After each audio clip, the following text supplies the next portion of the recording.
Phil Snow and Miss Kiki Moss.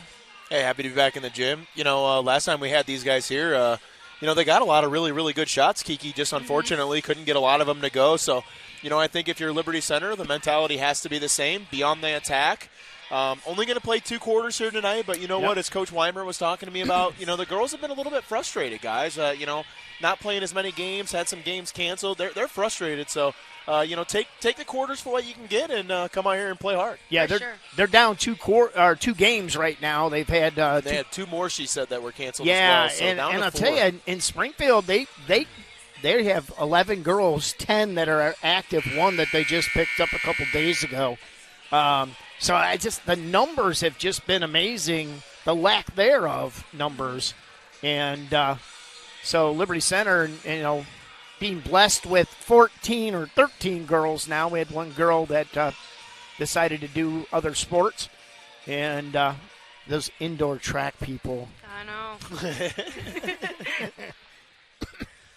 So it looks like it'll be Aletha Fosnight to jump center court for the Tigers. See if I can get that number. It looks like 35. Yep. Yeah. 35. So that's Michaela Woodford. Yep. So she's wearing 25. I was gonna say that's her varsity jersey number then. I was gonna say they're not lined up right. Okay, now they're right. that looks a little bit better. All right, here we go. Jump ball at the center court. That's won by the Tigers. Fosnight gets it to Crew. Macy Crew will control the point guard. Springfield comes out on a standard man-to-man defense. Zintek on the corner. She kicks inside Fosnight. Fosnight up strong with the right hand. Doesn't get it to go. And a hustle play from Gabby Conrad on the backside. Back inside, Fosnight. Over the left shoulder, strong with the right hand and gets it to go. And right back to the wells. She missed that first one, had a good look. Better one on the second one and made it. Well, talking to Coach Davis this week in the preview, he loved the post play ball Fosnight. As Jordan tries to go cross court with it, pass is intercepted by Hope Atkinson. Her layup rims on in, good. And the Tigers with a quick 4-0 advantage. Now Springfield will look to beat the press. That's Woodford. She goes up strong with the right hand, misses no good. Macy Crew on a rebound, might have been fouled, no call. Fosnight pushes ahead to Zintek. Zintek gathers. Double dribble, yep. And I think they're going to get Addie Zintek on a double dribble call, but Kiki, as we said, Liberty Center staying aggressive and getting some shots to fall here in the first quarter so far. For sure. So Ella Jordan now will bring it up for the Tigers. She tries to go in the middle, tipped there by Zintek. Fosnight recovers. Tigers with the basketball. Zintek back out to Crew. Conrad, extra pass inside to Fosnight, and Fosnight's going to go over the left shoulder up with the right hand. And she will be fouled inside. I think they're going to get number 25 on the call. That's Grace Gilsdorf, the 5'8 sophomore. So Aletha Fosnight will go to the line to shoot 2 for the Lady Tigers.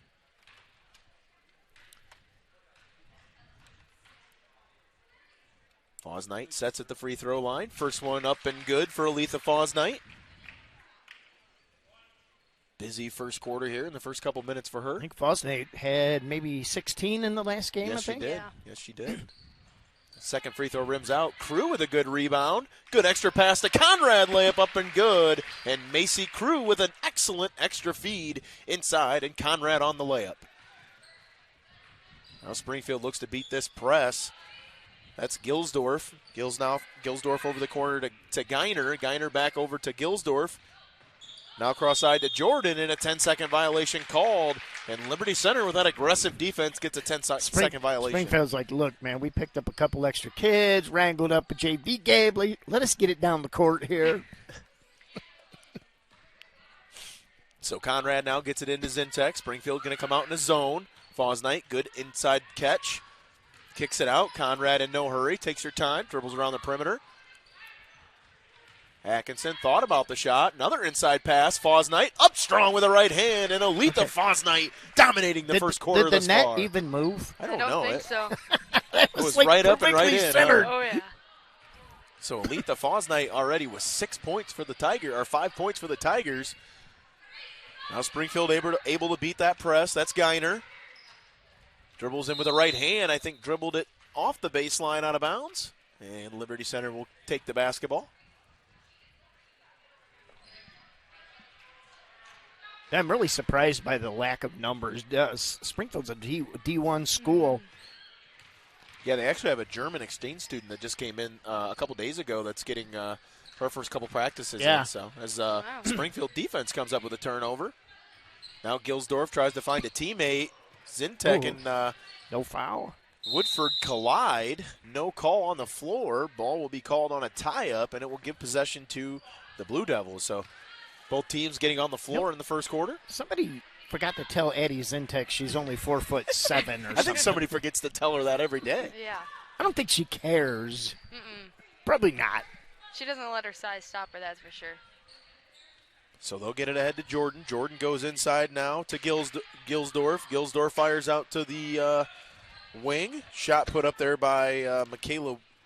Ooh. Actually, that's 33. I don't have that number. That's Kamaya Roseman. Shot inside. Crew gets it back. Shot blocked. Yep. And they'll say out of bounds off Michaela Woodford, and Liberty Center will stay with the I'm possession. going to say, that was a good play by Woodford not to foul. You know, she stayed on her feet. She just kept her hands up. Conrad gets it in the corner.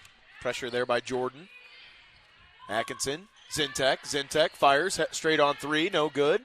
Rebound battled for by Fosnight and came down there by Michaela Woodford for the Blue Devils. Blue Devils working against that press now for the Tigers. It's Gilsdorf. She'll go right wing. That's Geiner on the wing. She'll get it back inside to Gilsdorf. Back to Geiner. Geiner will trigger the three-pointer. Misses long, no good. Hope Atkinson on the board for the Tigers. Tigers looking to push now.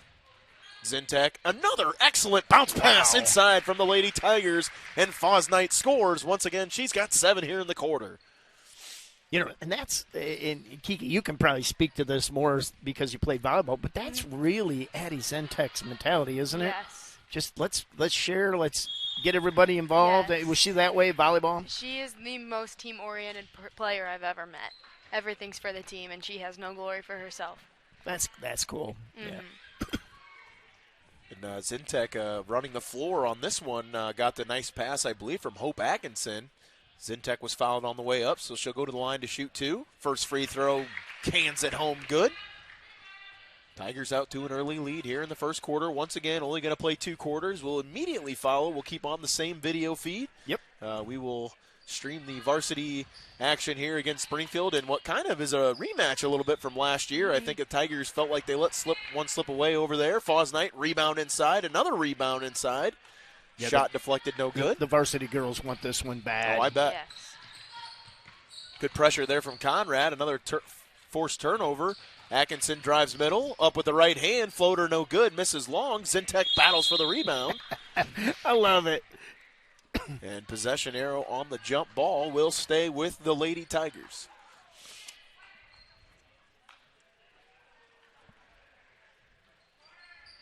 So Macy Crew now to inbounds for Liberty Center. She tries to go inside to Conrad. Good deflection inside. I think Crew tried to catch it before she established inbounds position. So it'll be a turnover for the Tigers, and the Blue Devils will maintain. And checking in now for the Tigers, a host of subs. It's going to be number 5, Chloe Moeller, number 2, Maddie Bailey, number 22.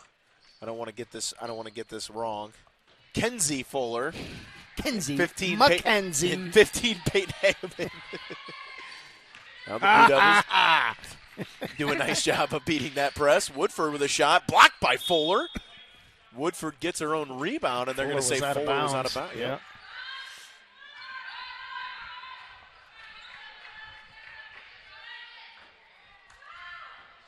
So Springfield to inbound underneath their own basket. They'll try to set up an inbounds play, try to go inside there to Woodford.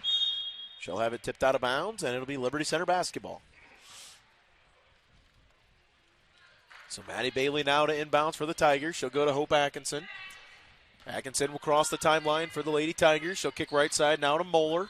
Moeller inside underneath the Hageman. Good extra pass underneath the Bailey. Power dribble, but had it stolen away. Good defense there from Tessa Geiner. And then Hope Atkinson all over the ball, still hounding the ball carrier. She stole it, went out of bounds, threw it back to the person she stole it from. And Hope Atkinson just with some sneaky length out there, guys. She's fast, athletic, and she has some sneaky length to go with her as well. Yeah, she's probably one of the most athletic freshmen we have. I mean, we have a group of freshman girls that's kind of, I don't want to say parallel to the senior class of girls, but you know, you get that group, you go, okay. Yeah, Hope's definitely strong in all three of her sports. So. Atkinson kicks right wing to Moeller. Moeller now thinks about the drive. Kicks top side to Bailey. Bailey with the ball fake. Dribbles over left side. Moeller, good up fake. Dribble drive. And Gotta love that. They're going to get her with a traveling violation. But hey, you got to create forearm space shiver, somehow. baby. Get some space created out there. Ella Jordan now brings it up for the Blue Devils. Once again, trying to beat this Tiger press. Atkinson once again hounding defense. I think they're going to get over and back, actually. Yeah, good call by that back referee there. Hope Atkinson, good double team there by the Tigers. Good job not fouling there and just keeping their hands up. Mm-hmm. Now Moeller here will take it, again working against the zone. Hope Atkinson, right wing, inside to Hageman. Good extra passes by the Tigers. Bailey will put up the floater. It rims in and out. No good. Goodness. Fuller with a great rebound. Hope Atkinson's three-pointer. It's good. Kenzie Fuller working hard on the offensive glass. And it results in a three-pointer for Hope Atkinson. 15-0 lead for the Tigers. Now a turnover. Bailey tries to go inside to Moeller. Moeller corrals the loose ball. And then had it stripped away there by Michaela Woodford, and the Devils will take over. Geiner now tries to go up strong, had it stripped away from behind by Atkinson. It'll go off her foot. Liberty Center basketball. Just over a minute to go here, first quarter. Phil, we're gonna have somebody off the bench, a substitute for the second quarter. Oh yeah? We didn't tell you. Uh-oh. Kiki and I got a surprise for you. Oh, Cool yeah. beans. I like surprises. Kenzie Fuller dribbling in, working hard. She's going to get fouled and go to the line to shoot 2 free throws here. So Kenzie Fuller on the last possession did a nice job there to get an offensive rebound, kick out to Atkinson, who was able to hit the 3. This time she's rewarded with her post effort and got a good look inside, and she'll go to the line for 2. Fuller misses the first free throw off the back iron. No good. The net's crooked. That's what's wrong. I was wondering why they didn't fix that, honestly. It's JV. That's why. I was going to say. It's like the unwritten rule of basketball. You got to fix the net. Yeah. It's like that. If you make it, There the you net go. gets fixed. If I was the official, it would have been fixed. You would have jumped up there and grabbed it. Might have even dunked it through there. Well, I ain't saying that, but Geiner now puts up the pass to Jordan. Jordan takes the long 3, misses no good.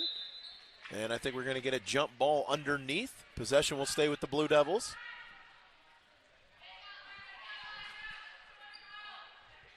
Geiner to take it out of bounds.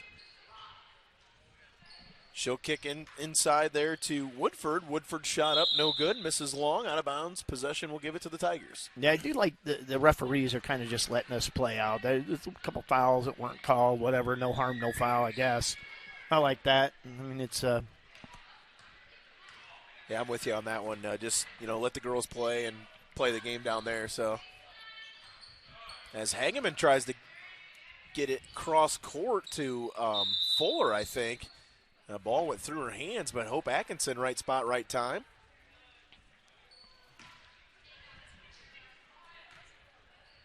So Chloe Moeller now to inbounds for the Tigers. She'll kick it to Hope Atkinson. Goes right back to Moeller. Moeller, good bounce pass in to Fuller. Fuller, good up fake and a drive. Oh, Atkinson for 3. Just misses no good. Good hustle by Fuller, but the ball goes out of bounds. Fuller just goes over there and just walks up the stairs, So Phil, at beginning of the second quarter, we're going to have Miss Libby Zeider joining us, another student broadcaster. She's going to be joining us for the second quarter here. Kirsten gave her my phone number, so thanks, Cake. We might have actually interviewed her for football playoff cheerleading once for a different thing. Well, Still got that interview? cheerleader Cool turned broadcaster tonight, buddy. As Grace Gilsdorf at the free throw line for the Blue Devils. Her first free throw up short, no good. Second one coming. Free throw on the way, misses no good. Hageman fights for the rebound, out of bounds. Liberty Center basketball. So just 5 seconds here to go in quarter number 1. Moeller to inbounds. She'll get it up to Atkinson. Atkinson now with under 5. Kicks it over to Moeller. Moeller steps into the 3. Off glass, no good. And that is how the first quarter will come to an end as Liberty Center scoring it at will offensively and putting some pressure on defensively, out to a 16-0 lead here at the end of the first quarter. All right.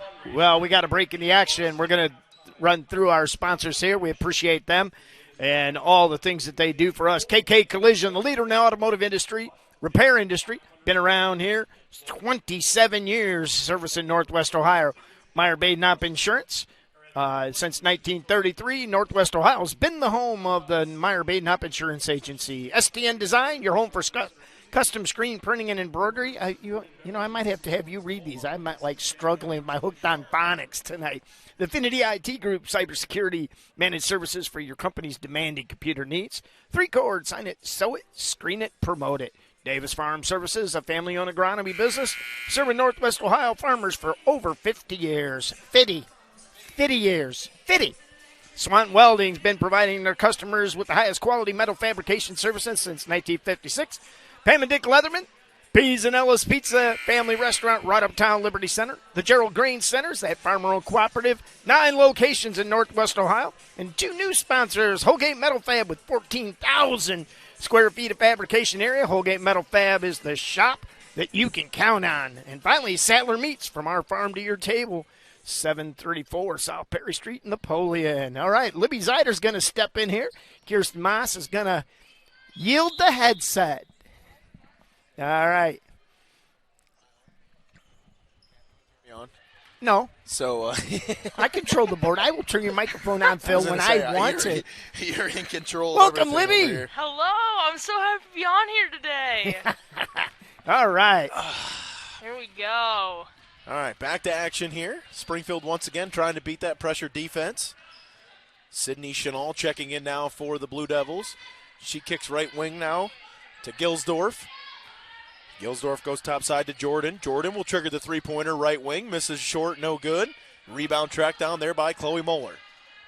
No, Chloe's got those handles, I can tell. Maddie Bailey on a good pass there from Moeller. Tigers with an offensive rebound. Hageman shot up and good. Pat. Peyton Hageman with a good shot there off the loose ball on another hustle play from the Tiger offense. It's really nice to see her back on the floor. I know I say that every time, but, man, watching her after that injury from volleyball. You know, she's got a nice smooth jump shot from about 10 to 15 feet, Cap, that when she gets an opening, she can really hit that shot. Yeah, and I don't know, Libby, did she get in any volleyball this year at all? A few scrimmages, but honestly nothing really. So it's good to have her back, you know. Yep. She's a player. Yep. Yeah, she's definitely a player and a competitor. She loves that. Yeah, for sure, for sure. So Woodford gets the inbounds pass. Her shot up no good. Excuse me, that was Gilsdorf.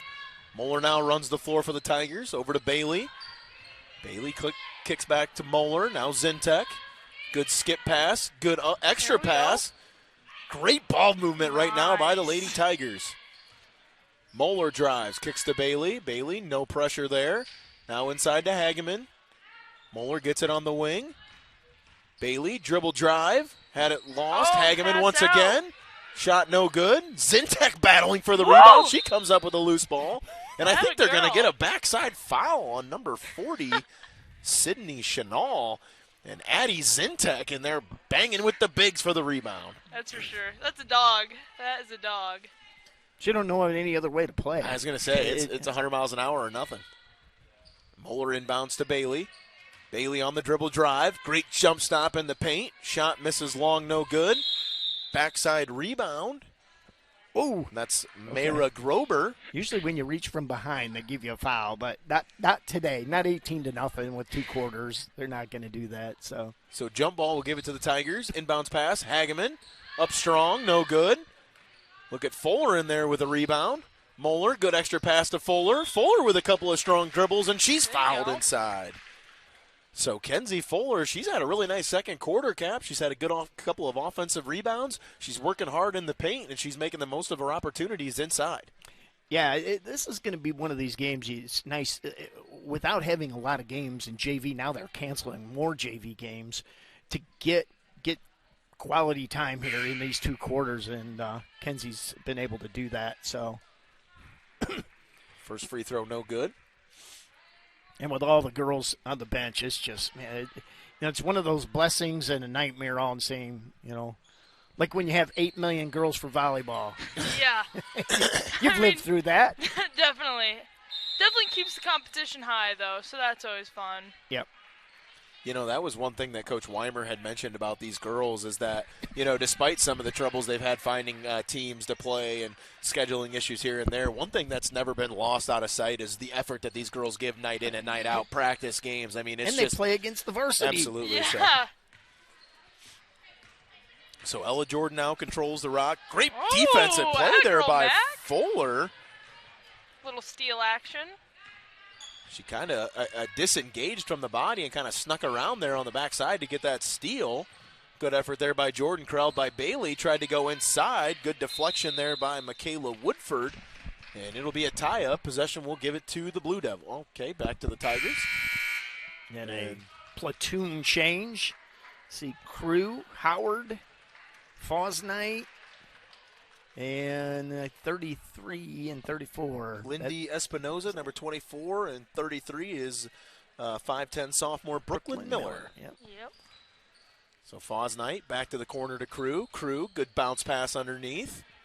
Good tie up there by Geiner. And that will give the possession to the Blue Devils. So good defense there by the Blue Devils. 3.5 here to go in the second quarter. Once again, just 2 quarters of action here in the JV, and then we'll bring you the varsity action to follow. You can stay tuned and check out the pregame stuff from Coach Davis, I believe. If I can make it work. If you can get it to work, as a traveling violation is called. Well, somebody, I'm not mentioning his name, somebody forgot to download it on the flash drive today. So we're going to try to run it from Facebook and see what we get. Shh, Libby, don't tell. Don't tell anybody. That it was me. Don't tell anybody that was me. Crew kicks to Howard. Howard, good inbounds pass to Fosnight. Hey, Fosnight, great catch in Wow. traffic. Up strong with the right hand and scores. A little bit of and one. Aletha Fosnight, trouble on the catch, using that length and strength inside. Up strong and is fouled and will go to the line for 1 free throw. 9 points for Fosnight here tonight. I'm glad you can see that. Her points are right in the It's way right of the. through the. Yeah. I got the perfect angle here. Fosnight now, free throw coming on the way. Shot up and good. And gotta love a big that can make the free throws. Fosnight having a nice game here tonight. Now Ella Jordan will control the point. Guarded out top by Brooklyn Miller. Tries to go right wing to Michaela Woodford. Ball go out of bounds, and it will give the possession to the Tigers. So 21-0 lead here for the Lady Tigers. Crew to bring the ball up. She'll dribble right wing. Goes to Howard. Howard over to Fosnight. Espinoza had it stolen away from Geiner. Geiner now will kick it out top side to Gilsdorf. And the Blue Devils will reset. Ella Jordan now at the top. She'll go right wing. That's Gilsdorf. Tries to go inside. Crew, good defense. Jordan on the deflection. Her shot up, no good. Backside rebound to Tessa Geiner. Her shot up and good. And the Blue Devils are on the board, 21-2 here in the second quarter. Crew now brings it across the timeline.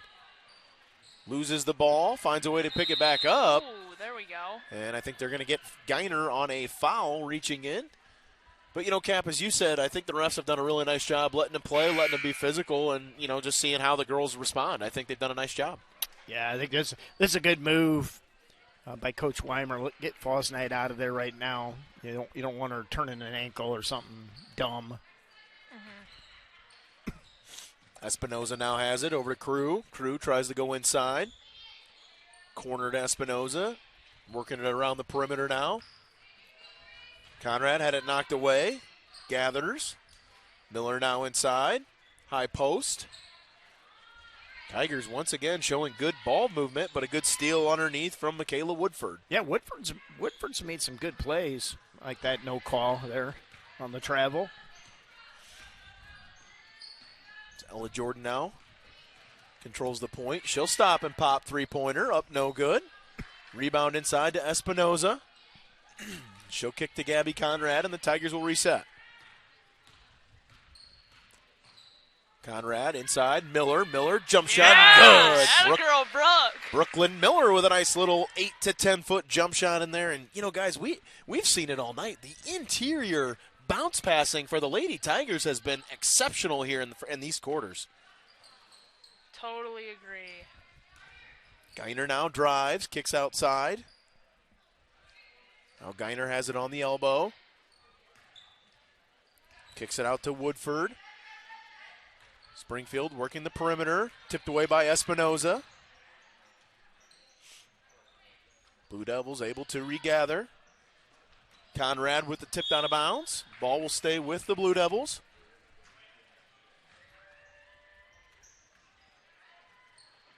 Gabby Conrad trying to take the ball out of bounds there. Can't fault the effort. That's right. You got to try. I'd have tried it. That's just me. Geiner inside pass. Out to Gilsdorf. Now Jordan has it. Jordan tries to go back inside to Woodford. Pass will be out of bounds, and the Tigers will have possession. Lily Howard looking up at the clock like, do I need to guard her? Do I not need to guard her? Do I need to guard her? No. Well, yeah, I'll guard her. Crew Shoot up the it. floor, Howard. Howard triggers a Atta three-pointer. girl. Mr. Short, no good. Gets her own offensive rebound. Now Miller has it. Good pass to Conrad. Conrad, extra feed. Espinoza jump shot. Misses, no good. Yeah, I would. Battles for her own Hey, rebound. big rebound. There we go. If I'm on the bench here and I don't get much time, dude, I get in, I'm shooting. I don't care. No, that's for real. That was me back in the day. That's why I had to retire early. Yeah. Did you retire or did they retire you? Oh, they for darn sure retired me. Could have been a mutual decision.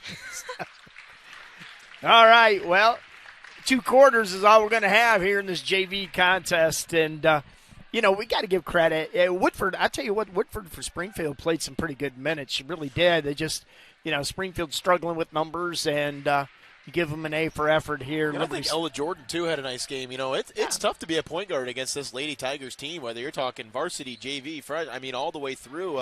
They really just hound you defensively and make everything difficult.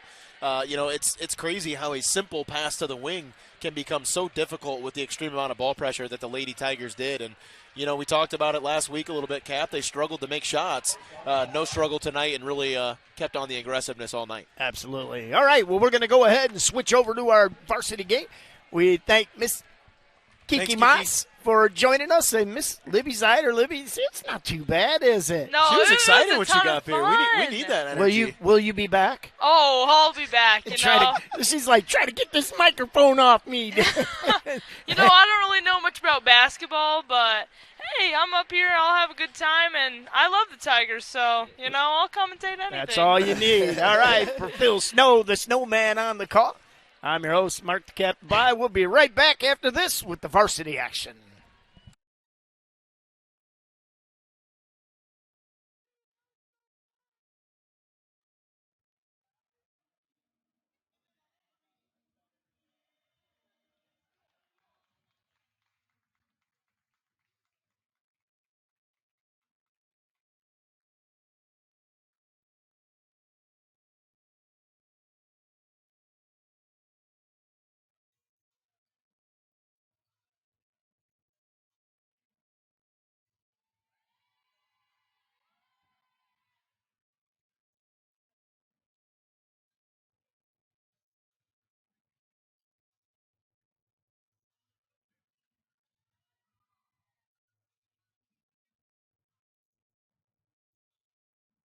You've got to be happy with the 5-0 start. I know that you're never satisfied, but you're pretty happy. Maybe broadly, we'll get into the games, but you're 5-0, first quarter of the season. How you feel about where you're at?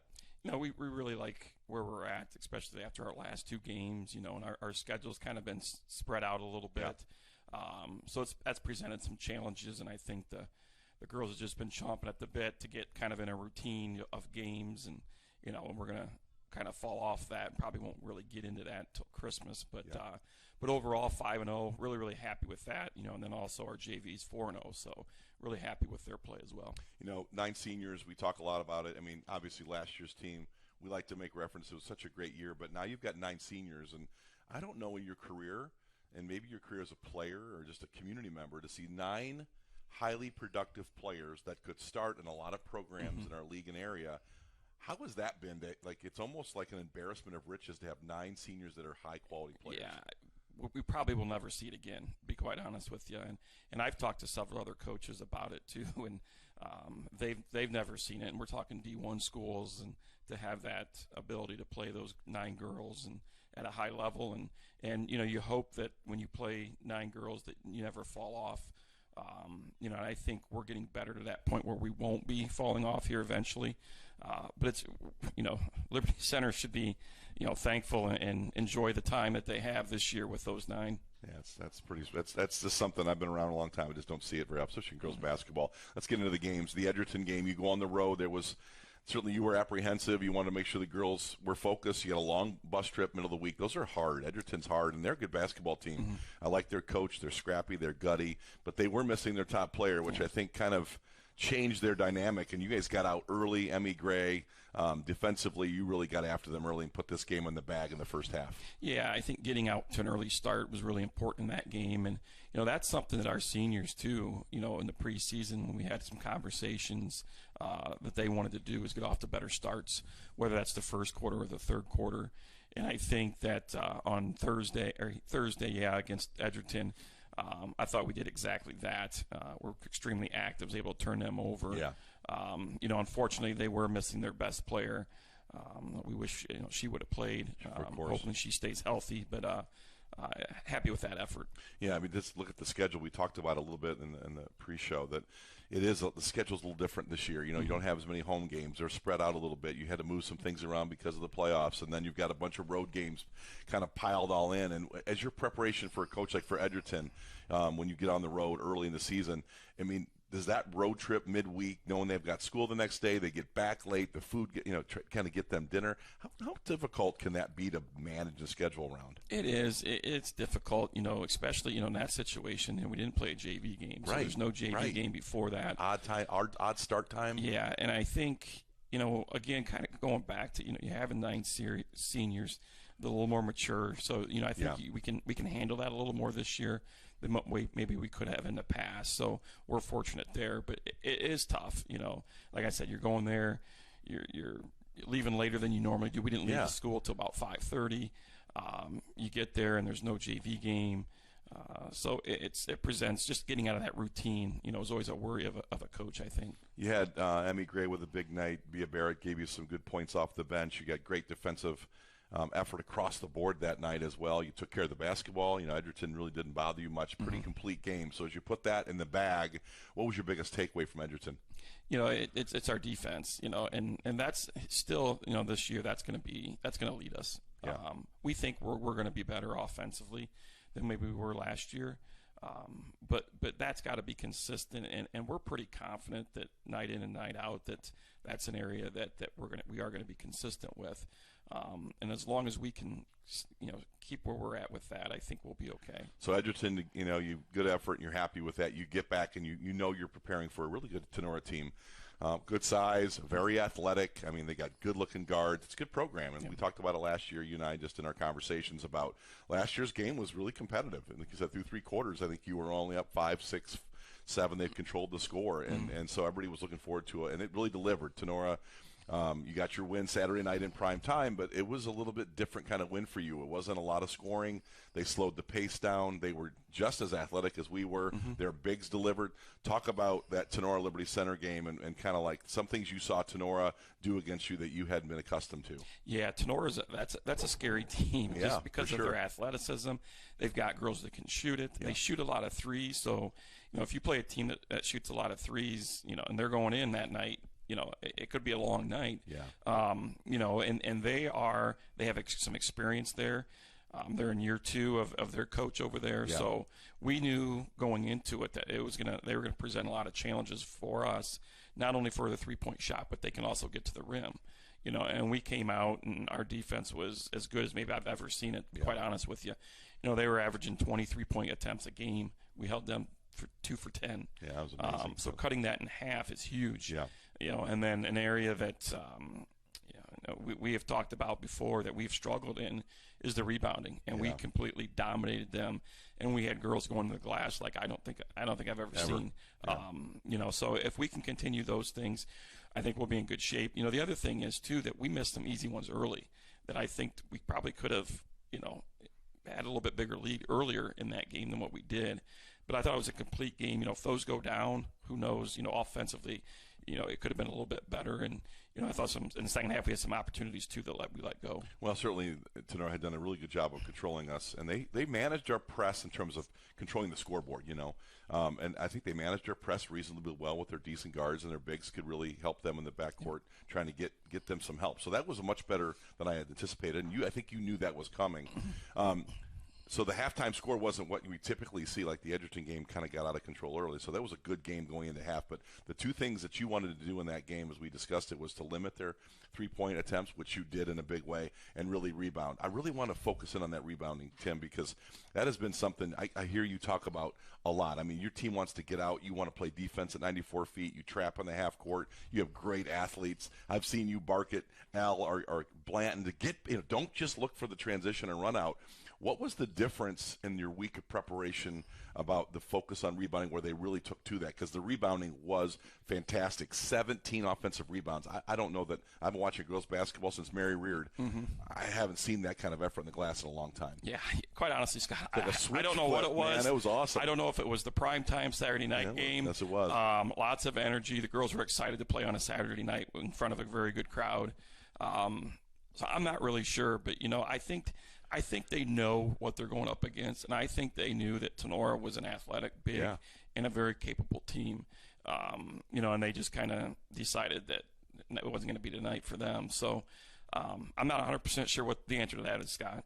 Well, if you could bottle the intensity and the commitment to the glass that you got, and it wasn't with your bigs, just with your bigs. I mean, you had Nicole Keller had a great night on the glass for a guard. Of course, she's a strong presence and always around the ball, and Emmy is always a good rebounder. So even your guards were committed. So that was pretty fantastic. I wanted to talk about a couple players that really stuck out this week to me, and I think to Greg Badenhop, who we introduced as a play-by-play guy this week and did a phenomenal job, Coach Badenhop on the boys' side. We just kept going back to how Emmy Gray has, as we knew the offense would run through Emmy. She's got a lot of skills. She puts the ball on the floor well. She just looks really good in her three-point shooting in terms of the mechanics. She's very confident, doesn't panic. She's really delivered, I think, as your lead scorer and done a lot of nice things, even though she's maybe struggled a little bit from three. Talk about Emmy and where she's kind of evolved offensively for you. Well, she does a lot of things for us. We hope that she can score for us. Yeah. She's going to have to handle the ball for us, on that side of the court, make good decisions, and then defensively, I think, she's very athletic. She has length. Kind of underrated defensively, too, I think. She has been, and she does a very good job of anticipating and reacting to what the offense is doing. Yeah. So, and with that, she puts herself in very good position to get some easy ones, at the offensive end off steals. And, she does a nice job of communicating. She's one of our, you wouldn't notice it, just watching, but she does communicate well. And one of our leaders that gives us so much on offense and defense. And it was nice to see her hit a couple threes to get that going. Yeah. And she'll continue to work on that, and we'll get there. And I thought there's a few times that maybe she could have pulled the trigger, a few more times. Yeah. Because we got girls that can shoot it, and we want them to shoot it. We're not going to hold back. We want to be aggressive, and we want her to continue to be aggressive. Well, you enjoyed shooting, Tim. You didn't want to put that gun away if you didn't have to. No. So the other player that really stuck out, and again, all these players, you've got 9, so we could talk about 9 almost every night, but we just think Emmy Gurkin had a great night too. She's put together some great rebounding nights. I think she's your early team leader in rebounding, and she's just really made a commitment to getting both on the offensive, defensive glass, athletic. She can run. She's also another great length girl that gives you all kinds of, problems, gives the opponent problems on defense. Talk about Emmy Gurkin's evolution as a really good rebounder, couple block shots. She really does a lot for you on the defensive end as well. Absolutely. And I think a lot of people look at, did a player play well by how many points they scored? And that's not the case. She was awesome, on Saturday night. I was playing above people, getting up and getting rebounds, being strong, being physical. And she brings a lot. With her, 5'11", 6 foot, and her ability to jump, she should be able to rebound. And she was above the other girls the other night and did an excellent job. She contests shots, with her length. She's a protector. There's a couple of them that I can remember now where girls attacked the middle of the lane and she got a hand up. And then she's also athletic enough that she can come out away from the basket and guard girls. We do a lot of switching on ball screens and things, and her and Kaylee do a really nice job of guarding on the perimeter. I also thought. All right, we're going to preempt this interview as with the change in the format tonight. We've got a couple different things going on. Springfield with only 2 quarters in the JV game, and so. Welcome back. It's varsity action here from the Jungle and Liberty Center. And once again, I'm your host, Mark the Captain Bly. And on the call tonight, the coach, Greg Badenop. And making his debut, coming off the book. Even, Scott Army. Scott, you've been over there sitting doing the book. And you just wanted to see what this side of the gym looked like tonight. Exactly. Looking forward to it. All right. All right, well, thanks, Mark. We got a non-conference battle here, Scott, between 2 teams that have kind of had formed a little rivalry here, for being non-traditional rivals, so to speak. Springfield coming out of the NLL and Liberty Center in the NWOAL. But the last couple of years, as you know all too well, these games have been competitive. They've been tight. And I think if you talk to Coach Davis, he would tell you this is a couple games that got away from him that maybe shouldn't have. Specifically thinking back to last year, and Scott, you can talk about that game a little bit. But last year, I think Coach Davis thought that they had this one won, would have been a notch in their cap, and just kind of let it slip away. Yeah, definitely a tough loss a year ago. Greg, you know as well as I do, as a coach, you circle certain games on the calendar of that schedule, kind of get that benchmark where you're at in that season, what you need to do to work on the rest of the year. Tonight, I think, is one of those games. No question. And the exciting part for you guys out there watching is you're going to see some athleticism on the floor. And maybe for one of the only times all year long, Liberty Center's at least going to be neutralized when it comes to athleticism. This is a very quick and athletic Springfield team. It brings back some experience at the guard position, which is always something you want against Liberty Center's pressure. So I think that interesting 2 styles that are both going to be up and down, both get into your face, and it's going to be a matter of who can handle the ball, who doesn't turn the ball over, and who's able to knock down shots when they're given opportunities. I also think it's interesting. Springfield comes in 2-4, but they have played a gauntlet of a schedule. They have 2 wins against Clay and BG, but their losses, Perrysburg, Ross, Whitmer, and even Findlay. I know Findlay's down a little bit, but it's still Findlay. Yep. Those are that is not exactly the light start that you'd be looking for if you're Springfield here, especially with a couple losses that they had from last year in terms of personnel. But this is going to be an exciting one. I think you guys are in for a treat here. This is one that our girls, I know, are excited to play. And Coach Davis has been talking all week about this athleticism and handling that pressure. And you're going to see it kind of going back and forth both ways. So excited to see it. And we're going to go to the national anthem here in just a second.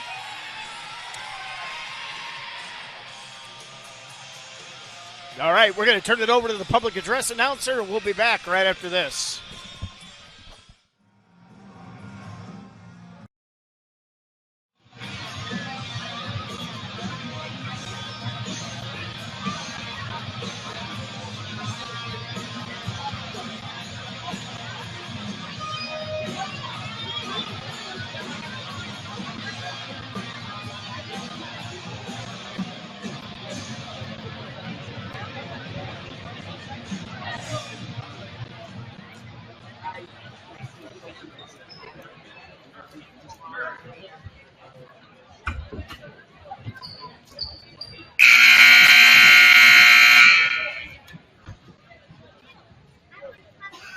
On behalf of the Board of Education, the administration, and the athletic department of Liberty Center Schools, we welcome you to tonight's game. We are pleased that you are here with us. Ladies and gentlemen, we live in a country with liberties and freedoms like none other. To honor the United States of America and all of our servicemen, both past and present, we ask that you please stand. Gentlemen, remove your hats for the playing of our national anthem, the Star-Spangled Banner.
Y'all did an amazing job. Thank you for that.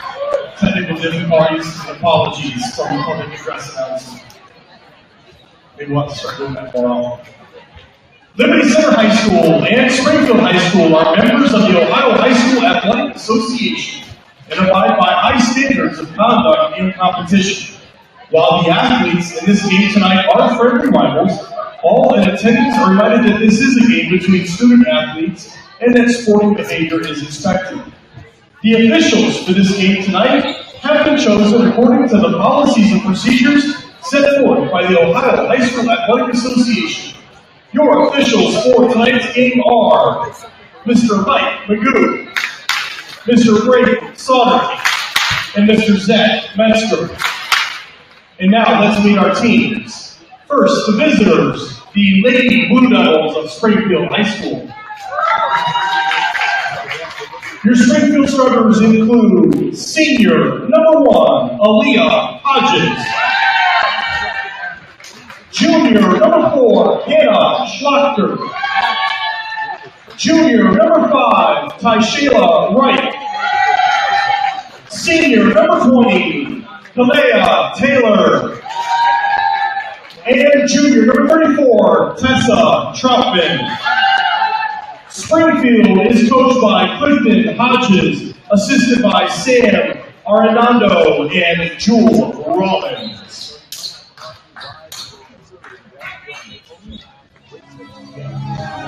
And now, for your Liberty Center, Lady Tigers.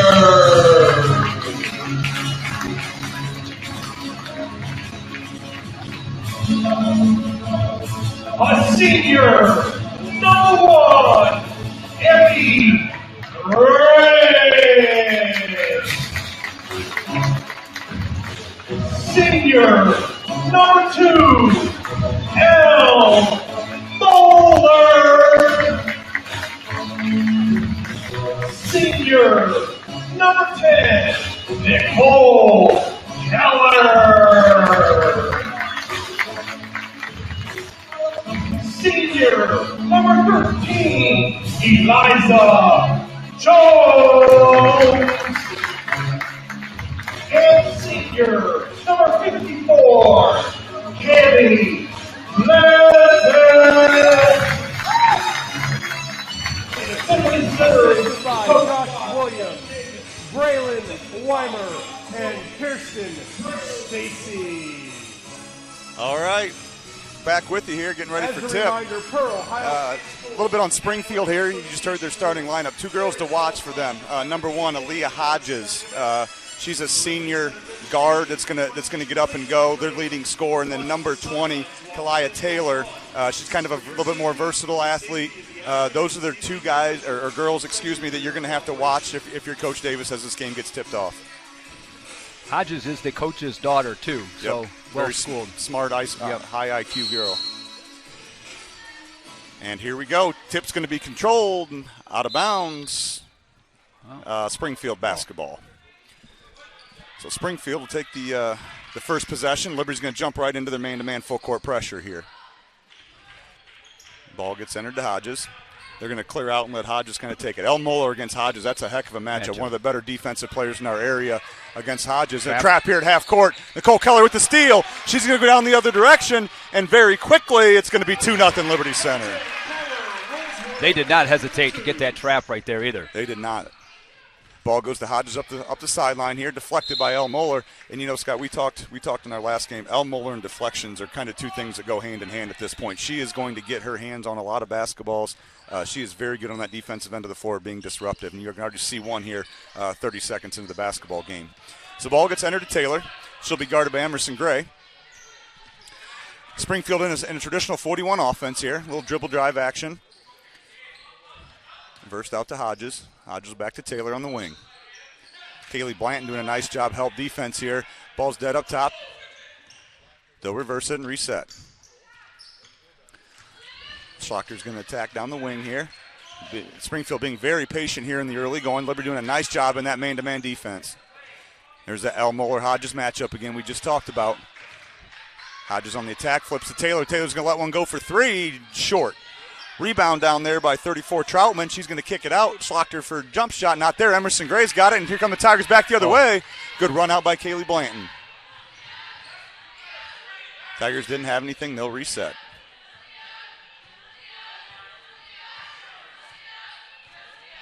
Cole Keller up top. Little dribble handoff action with Emerson Gray. Liza Jones in the corner for three. Short. There's an offensive rebound by Kaylee Blanton. Back to Liza Jones. Elbow jumper just off Kaylee Blanton with another offensive rebound. Kicks it out. Emerson Gray on the attack. Up and good. Two offensive rebounds in one possession. That's going to prompt a timeout. Great job on the offensive glass by Kaylee Blanton. And, you know, Scott, from last game to this game, it's picked up right where they left off. 18 offensive rebounds in the game against Tenora. Two offensive possessions in for the Tigers, and Kaylee Blanton's already got 2 offensive rebounds for Liberty. Also, we talked about that pressure defense. You know, Tenora has been averaging about 24 threes when we played them, and they got 9. Yep. They were 2 for 9. So Liberty's defense just shutting teams down. Something to keep an eye on real quick as we watch up that El Moeller Aaliyah Hodges matchup is that Aaliyah's tried to drive a couple times and she's not getting around El at all. Liberty's jumping into a little different defense, a little diamond pressure right here, right out of the gate. Up the sideline goes Taylor. Taylor's going to break that pressure. She gets down to the block. She jump stops, kicks it out. Schlachter for the jump shot just inside the three-point line. Not there. Liza Jones on the rebound. Oh, stolen away. Up and good from Springfield. That's number 5. That's Geiner. And the first turnover of the game for the Tigers turns into 2 points for Springfield. Tigers break the pressure into the front court. Nicole Keller down to Kaylee Blanton. Kaylee, nice patience. Goes to that right hand. Jump hook is good. Nice move by Kaylee Blanton. Good patience on the inside. Tigers jump back into the full court man. This will be Schlachter. She breaks that pressure. Good help here by El Moeller. El with another deflection. Knocks it out of bounds. So good pace to this one here early. Both teams jumping into some full court pressure.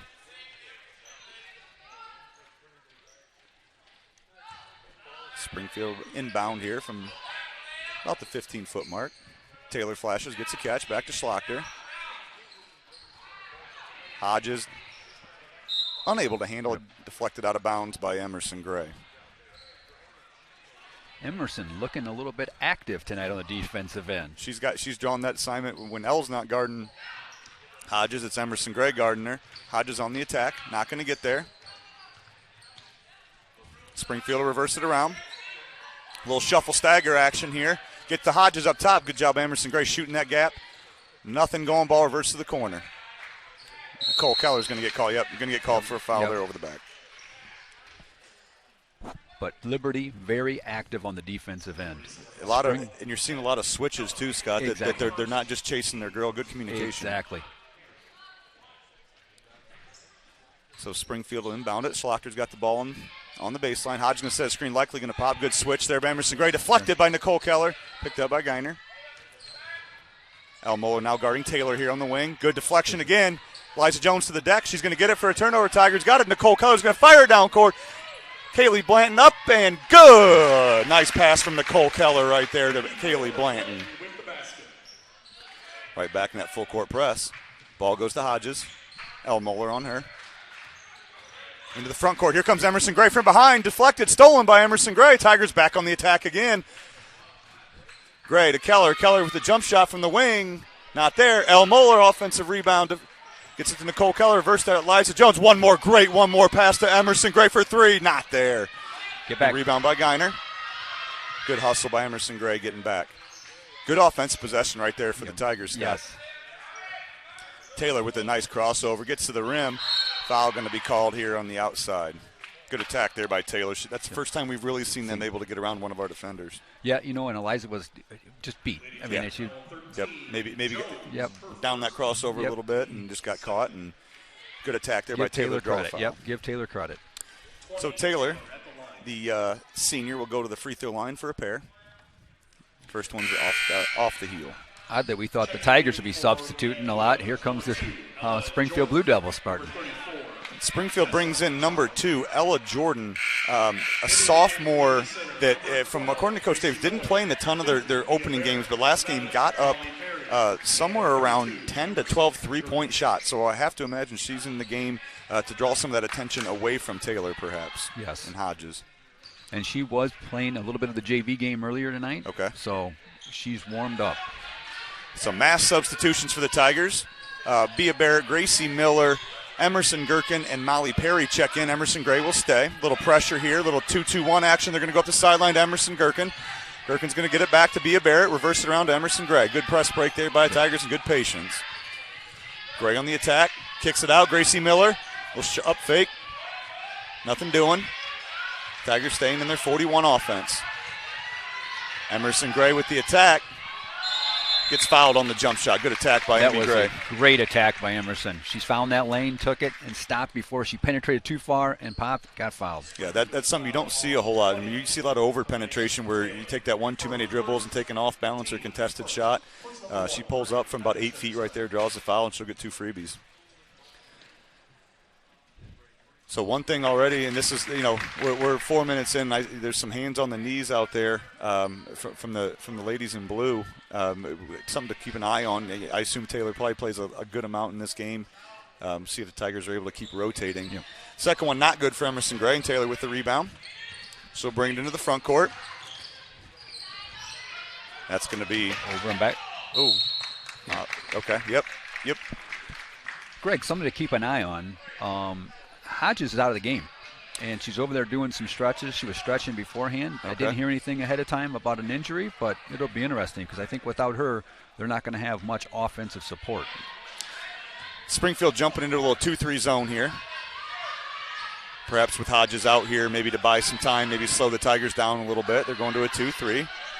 Extended a little bit, though. You see those wings getting pretty high. The guards being very aggressive here. Corner to Emerson Gray, deflected out of bounds by Schlachter. Yeah. Tigers take that ball out on the sideline. Springfield's going to stay. Here comes Hodges back to the game. The senior guard will check back in for the sophomore. Put Hodges up top with Geiner and move Taylor down in that 2-3 zone. One thing to watch here with Bia Barrett on the floor, the last game when Tenora went to some zone, she did a fantastic job of flashing behind that zone and creating havoc. So keep an eye on number 50 in white for the Tigers sneaking in that backside for a couple layups here and there. Obviously, as well as anybody, attacking that zone, you want somebody to flash in there, and Bia is not afraid to do it. That's absolutely right. Good ball reversals here by the Tigers. Molly Perry open on the wing. She's going to let that one go from 3. Not there. Offensive rebound to Molly Perry after Barrett deflection. That ball's going to get deflected by Hodges, and we're going to have a jump ball in the paint. So, again, Tigers on that offensive glass, Scott. Bia Barrett and Emerson Gherkin both competing for that offensive rim. It falls in the hands of Molly Perry, but that's good. Yep. Good aggressive attacking of the glass. It's a good sign. Yep. Ball's going opposite corner. Emerson Gray open for 3. Not going to be there. Good rebound. Good rebound right there by 34, Troutman. Schlachter's on the attack. Emerson Gray does a nice job stopping her. Hodges is going to reverse it over to Taylor on the wing. Good job by the Tigers in transition defense there to stop that. Gracie Miller now guarding Hodges. Barrett on Taylor. Hodges is going to let one go from deep. Not there. Rebound by Bia Barrett. Here come the Tigers on the counter attack. Gherkin runs down the pipe. Good crossover by Gracie. Geiner is going to rip that ball away, and here come the Springfield Lady Devils back the other way. Hodges up and good. So there's a turnover leading directly to points. One thing you see from Springfield, especially those front 2 guards, they are active with their hands. Yes, they are. And now this is the first time here in just the last, we'll say about 45 seconds. You see the Tigers just a little sped up maybe a little rattled, a couple jump balls, a couple deflections, a bad pass on a press break here. So I think Springfield maybe implementing, getting their style of basketball sort of to the Tigers' dismay at this point. So Hodges will get in the backcourt, being guarded by Gracie Miller. Taylor's now out of the basketball game. Hodges over to Slaughter. Tigers sticking to their man-to-man. There's that sophomore letting one fly. Not there. Good rebound by Troutman. She goes up and she scores. So an offensive rebound and a stick back. Geiner up top here being very aggressive. Number 5 being very aggressive on the ball. And there's another turnover by the Tigers. So Geiner's physicality up front is giving the Tigers just a little bit of trouble there. Yep. And, Coach David has mentioned that Troutman, all her points come on the offensive glass, and there it was on that end. See if the Tigers can respond. 9-7 here, minute 40 to go in the first quarter. Bea Barrett guarding Schlachter. Barrett's quickness here. You can see, look at that on the ball defense. Great job by Bea Barrett there in the full court pressure. Ball up top to Troutman. Good D by the Tigers. Good D. To the deck they go. It's going to jump it up, and it's going to stay Springfield ball. One thing that was made clear to us, too, during that scouting report was that Troutman loves to go, or excuse me, not Troutman, but Slacker loves to go to her right. Yep. When she goes left, obviously she turned the ball over right there. Yep. So something to keep an eye on, too, if we can make her go left, that we could aid us. There goes Hodges out to the corner, a little screen-to-screener action. Good switch by the Tigers. Ball back down to Schlachter on the baseline. Hodges from deep. She knocks one down. That's going to give the Springfield Lady Devils a 10-9 lead. Definitely going to bring our defense out. She was way beyond the arc there. Nice job by Molly Perry to go get that one. Gherkin to Keller. Keller goes up to finish. Good defense by Troutman. Deflects it. She's going to pull down that board. And I'll tell you what, Scott Troutman is making her presence felt in this game. She's doing a very nice job on both ends of the floor. Yes, she is. Under a minute to go here. Ball's picked up on the wing. Reverse to Schlachter. Nicole Keller's going to get that deflection. To the deck they go. Grinder's got the ball. Schlachter's got it back. Ball gets knocked out of bounds. That's going to be a Tigers. Tigers force another turnover on Schlachter on that baseline drive. Good job by Emerson Gherkin. This pressure here is what they kind of got to get an answer to, Scott. Getting sped up just a touch, turn that ball over here. Exactly. We need a basket before the end of this quarter. Yep. Settle it Keller. down. Good way to Steps fight through, gets the ball to Barrett. Nice job getting the ball to the middle to Perry. Gherkin, nice baseline step through. Going to go up and get the offensive rebound. Not able to finish, and looks like Springfield, Coach Hodges calling for one shot. Now, this is something right here, Scott. Watch for Liberty get the ball out of Hodges' hands. Make someone else get it and then not let her get it back here. Get the ball. You need to get the ball out of her hands. Get the ball out of her hands. There. Now, don't let her get it back. Don't let her get it back. Don't let her get it back. They let her get it back. She's going to take a catch and shoot three, and she got it. She got it. And, that's a situation right there, Scott, that Coach Davis is probably going to tell whoever was guarding her, once she gives it up, with that much time, she wants to get it back. Stick your face in her face. Don't let her try to get it back. And that, what you just said, Emerson Gherkin ended up on her. She rotated the ball. She dropped, and Gracie Miller a little late rotating over. Boom. There was the basket. Didn't take long. Yeah.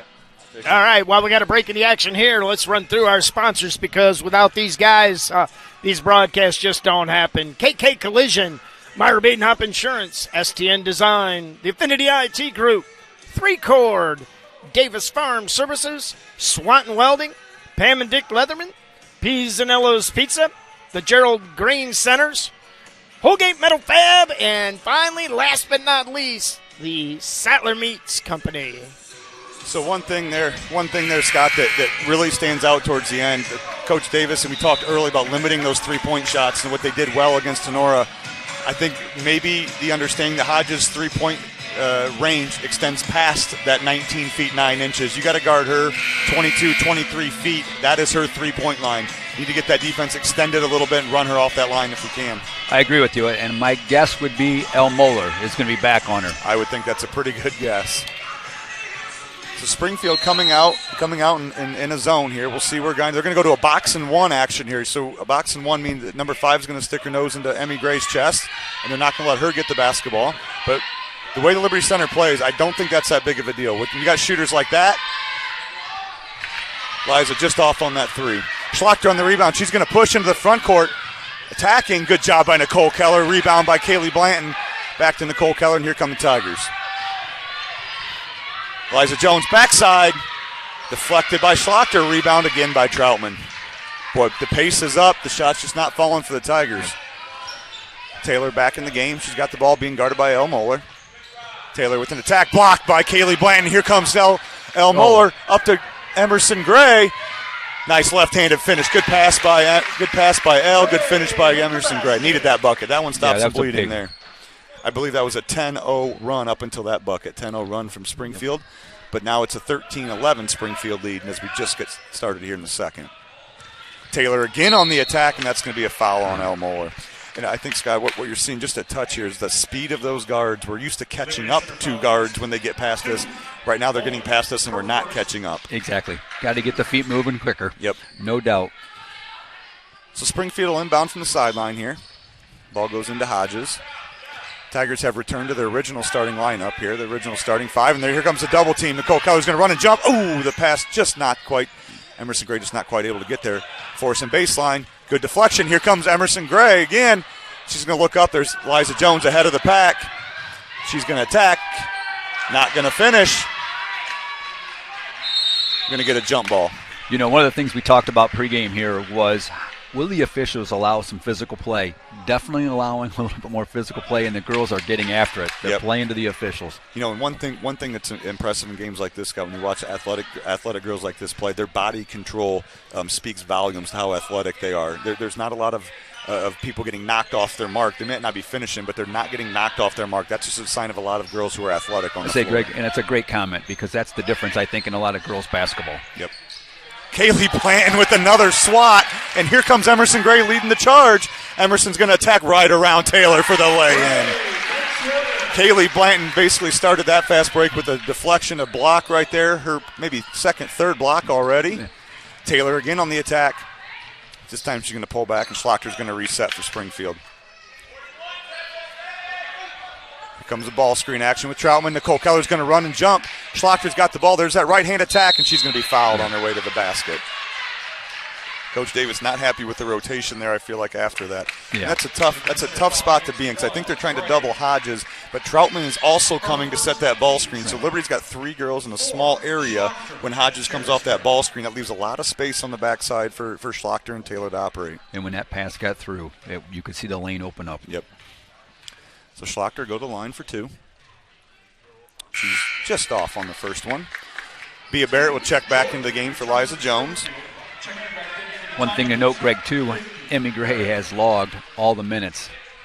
Obviously, we need her on that floor, but we're going to have to find a way to get her a break to keep her fresh. Yep, no question. This is a pace. It's tough to play 32 minutes at this pace. Exactly.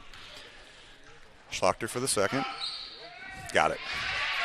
14-13 Springfield. Springfield jump into their pressure here. Nicole Keller controls. Middle to Bea Barrett. Good square up, good reversal. There's Elle Moeller to Nicole Keller. Give me one more reversal here to Emerson Gray. Reverse it.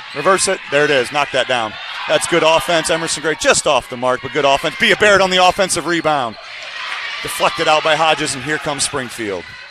Good offensive possession for the Tigers. Just didn't get the shot to fall. Ball back to Hodges. Troutman sets the ball screen. Taylor wide open on the wing. Miscommunication there. Taylor knocks it down. 3 ball. Nice rotation Taylor. On that shot. Yes, it was. Here comes Emerson Gray. Emerson to the middle. That's another turnover for the Tigers. Taylor gets it to Hodges. Hodges reverses into the corner. There's Jordan for 3. Not there. Offensive rebound. Schlachter swatted away by Kaylee Blanton. And a late whistle here.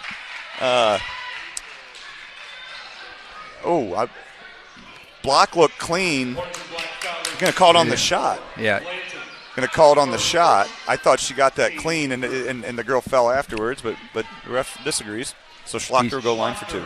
He basically is signaling to Tim that it was the follow through and took her arm out. So took her down. Yep, took her down. Caused an advantage probably. Yep. So Schlachter back to the line. Knocks down the first one.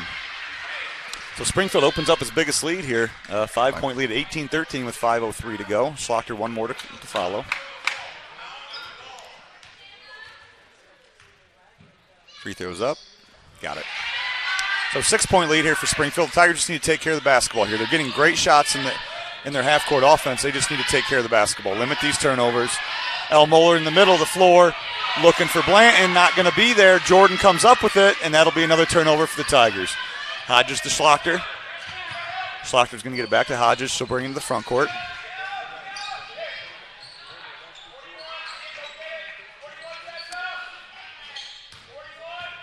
Springfield's getting to their 41 offense with some ball screens. Hodges, you got to step out on that. Yeah. But she's off the mark on that one. Schlachter with an offensive rebound, and that's going to be another That's going to foul be 2 on the Kaylee. Tigers.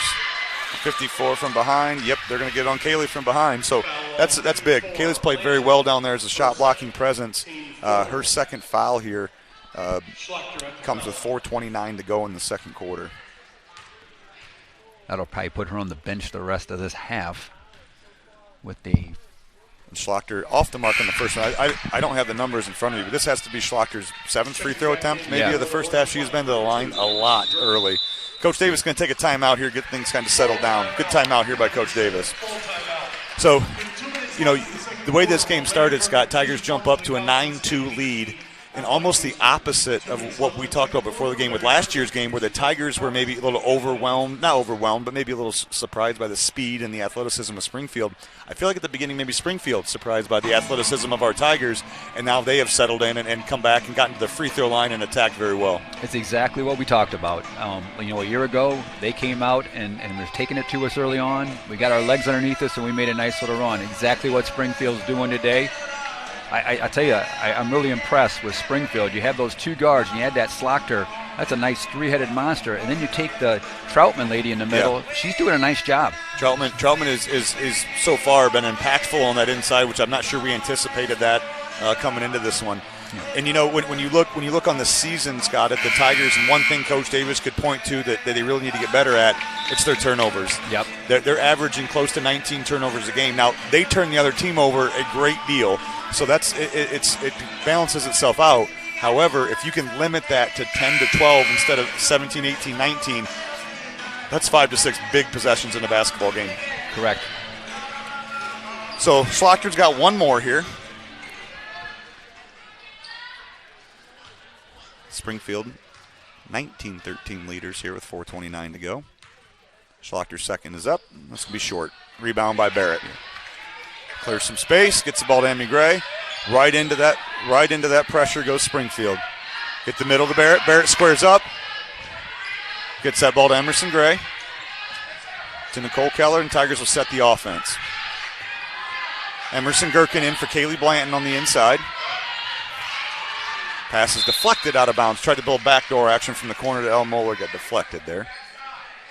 The interview before the game talked about Emerson, how well she played last game. She's going to have to continue that tonight. Yep.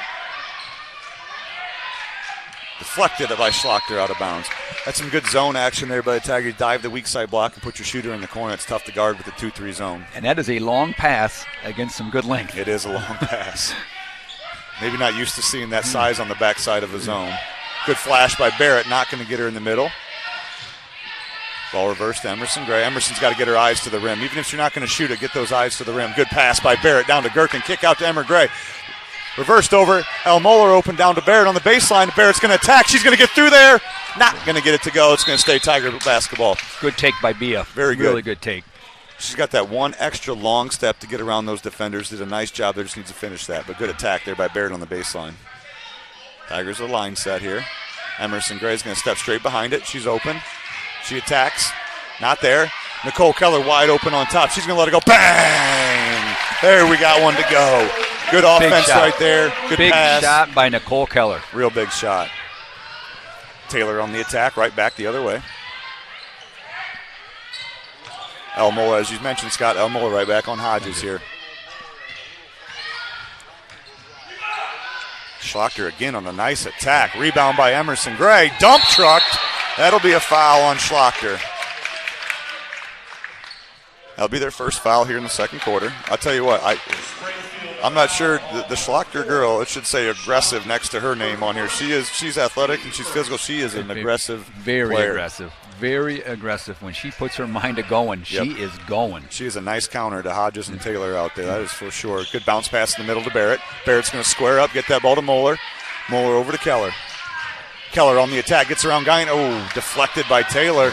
Good activity there by Taylor on the backside of that zone. Emerson Gray with the foul on Taylor from behind. That's going to be 5. And Scott, this is the first time that I've been to a few basketball games this year.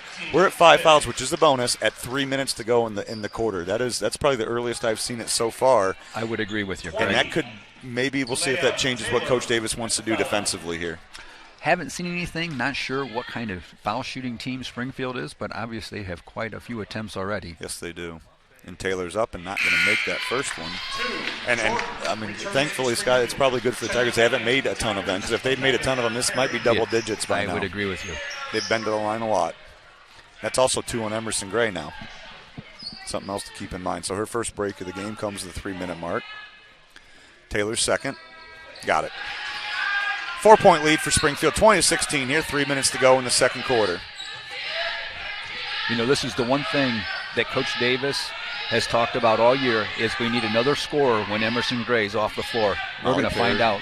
Molly Perry gets the ball in the middle. Bea Barrett on the attack, kicks the ball out to Nicole Keller. She's hit one. Nice little pull-up jump shot.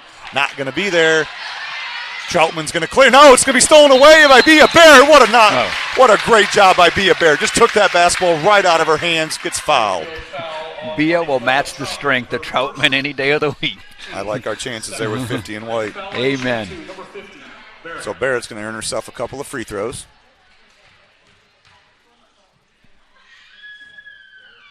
Got the first. Tell you what, plays like that, you can look back, Scott, as game-changing type of a plays. Springfield gets a little momentum. Can't find a bucket. Bea just rips the ball out of her arms, gets fouled, gets to the line, gets a freebie. Big play in the early first half here. And you know, in situations like that, you know, Bea is always in the mix. Yep. Got them both. Nice job by Barrett there. 20-18 Springfield with the lead, 2.5 to go. So Tigers are going to go to this little 1-2-2. Little three-quarter court action here. Over the top to Taylor. They got 1.5 court here. If they want it, they don't take it. Here comes Ella. They are going to take it. Taylor's going to attack. She gets the ball to Hodges. She's open. She passes up to 3 and attacks. Good job by Barrett. Good job by Barrett on the baseline. Hands up, slides the feet, does a nice job right there, causing a turnover. Rotated over, nice help defense. Springfield's going to stay in there, 2-2-1. Here comes a sideline trap. Good job by Perry to stop, reverse that ball, gets it to Gracie Miller. Back to Elle Moeller, to Molly Perry. Got to get out of that hole. Good, got it up to Girk. Barrett in the middle, backside block. No, Barrett's going to attack. Yes, she is, and get a bucket. Good job, Bea Barrett. Catch, square, strong finish. Good job by Bea. Tigers tied up here, 20-20. 2 minutes to go here in the first half. Tigers. Travel. Yes, they did. Yeah. Good 1-2-2 action. Gracie Miller on that backside takes away the middle, forces a travel. Greg, you know, you kind of sense those swings again. I think this one's going to LC. Yep. This would be a great opportunity after Barrett's got a couple of buckets, a little inside-out action, find Molly Perry, Gracie Miller on the outside, knock one down, take a lead here. So Gracie Miller to the wing. Barrett flash, great look to Emerson Gerken. They've got that 2-3 figured out. They got that 2-3 figured out with Bea Barrett operating in that middle. Playing like a point guard, playing from about 12 feet, 15 feet. Excellent job by Bea Barrett right there. Hodges on the attack. Nice deflection by Elle Moeller. Behind. Gracie Miller's got it. Needs some help in the backcourt here. Nope, she's going to beat them both. Here comes Gracie into the front court. Elle Moeller, give me one more to Molly Perry. Molly attacks, 2 feet, pull-up jump shot. Bang! Got it again. Good offense there by the Tigers. Very good. I actually thought Springfield was going to call a timeout there, but he swallowed it. Tigers are staying that 1-2-2. There's that middle. There's the opposite to Taylor. She's wide open. Gerken got it. Oh, and he's going to call the foul from behind on Gerken. That was the center official. Yep. Hometown faithful getting a little restless in their seats here, Scott, with that call right there. Emerson Gerken maybe clean up top. Probably got maybe a little body underneath is probably what he saw from the backside here. But nonetheless, Taylor will go line for a pair. First one's not there. if Coach Hodges is going to go into the locker room, he's going to talk about a couple things. Number one is going to be free throw shooting at the top of his list. They're getting there, which is what they want to do. Need to convert. Exactly. Eliza Jones checked in for Bia. Good minutes right there from Bia Barrett. They're going to jump into a man-to-man, but no one's guarding Molly Perry. Great. Under control, Molly. Good attack, gets to 2 feet, Good gets job. that ball up to Gracie. Gracie on the attack, gets to 2 feet, good. Good job by the Tigers here. What do you think, Coach? Hold this for one shot. If you don't have one, well. Nope, we're going to take We're the gonna shot shoot and get it. fouled. You know, the one thing, Yeah. the one difficult thing is depending on who you're playing, it could play into your strategy. A team that pressures you, 50 seconds of offense is a lot to run without turning the basketball over. That's a long time to ask your girls to handle it, especially without Emerson Gray on the floor, without Nicole Keller on the floor. Probably a good decision there to keep attacking. Yep. You got the momentum, just keep attacking. And she had a great look. It was She right did. there at the elbow. Yep. So 24-21 Tigers, 46.5 to go. Gracie Miller at the line for her second. Got it. Tigers going to stay in this 1-2-2. Liza Jones at the head of it. Got Gracie Miller and El Moeller in that second line. That is a pretty athletic group right there to be running this. And there goes that trap for El Moeller. Good split by Geiner. She's going to kick it out to Hodges. Gherkin almost gets a deflection. Not quite there. Ball reverse to Taylor. And Springfield will reset and maybe play for one.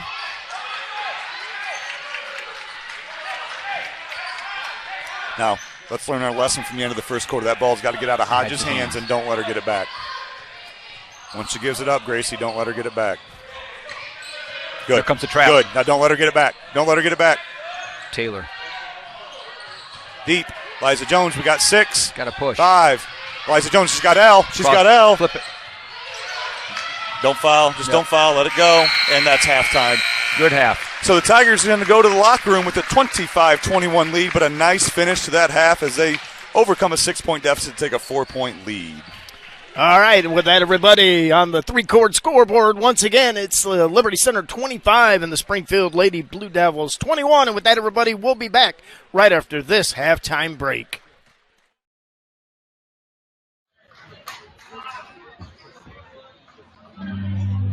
All right, ladies and gentlemen, pay attention down underneath the east basket. Larry Perkins has one opportunity, 94-foot puck to take home $500 from the Athletic Boosters.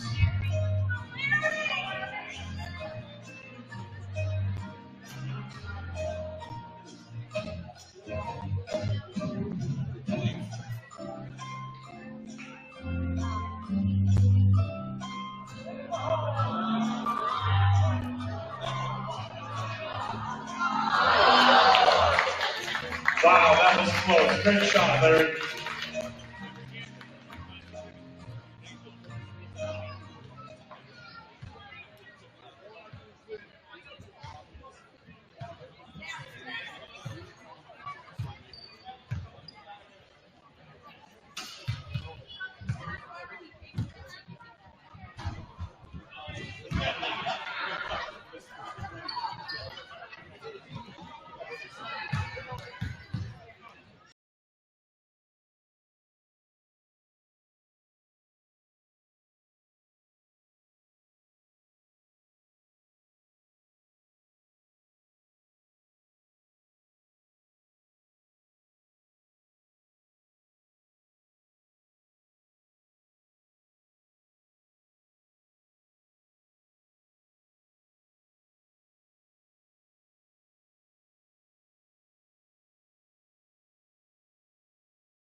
Okay,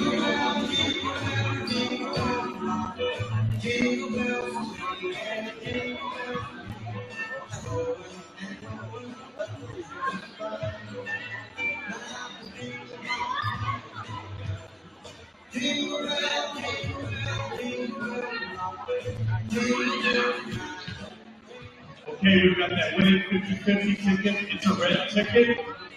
Bring your winning 50-50 ticket to the sports table and collect your prize. 674490. Again, 674490. You have a winning 50-50 ticket. Bring it to the sports table to collect your prize. 674490.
All right, we're back here from the Jungle and Liberty Center.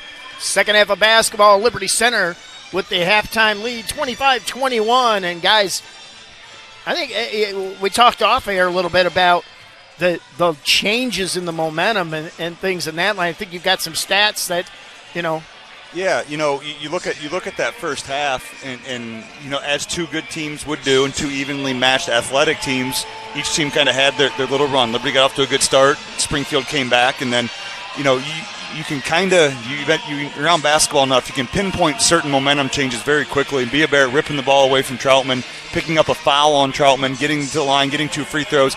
Not only did it help the Tigers, but it got Bea confident. Next 2-3 possessions, she makes great decisions offensively. That kind of propels the Tigers to that lead in the first half.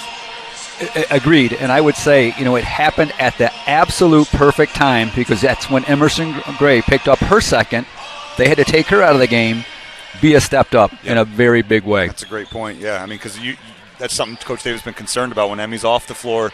Who's going to – and not from a point guard standpoint, but from a facilitating standpoint, it's exactly what Bea did. Yep. So a couple stats here as we look at the first half. We mentioned that free throw shooting. Springfield goes to the line 12 times in that first half, which Coach Hodges has to be very happy about, but only converting 6 of them.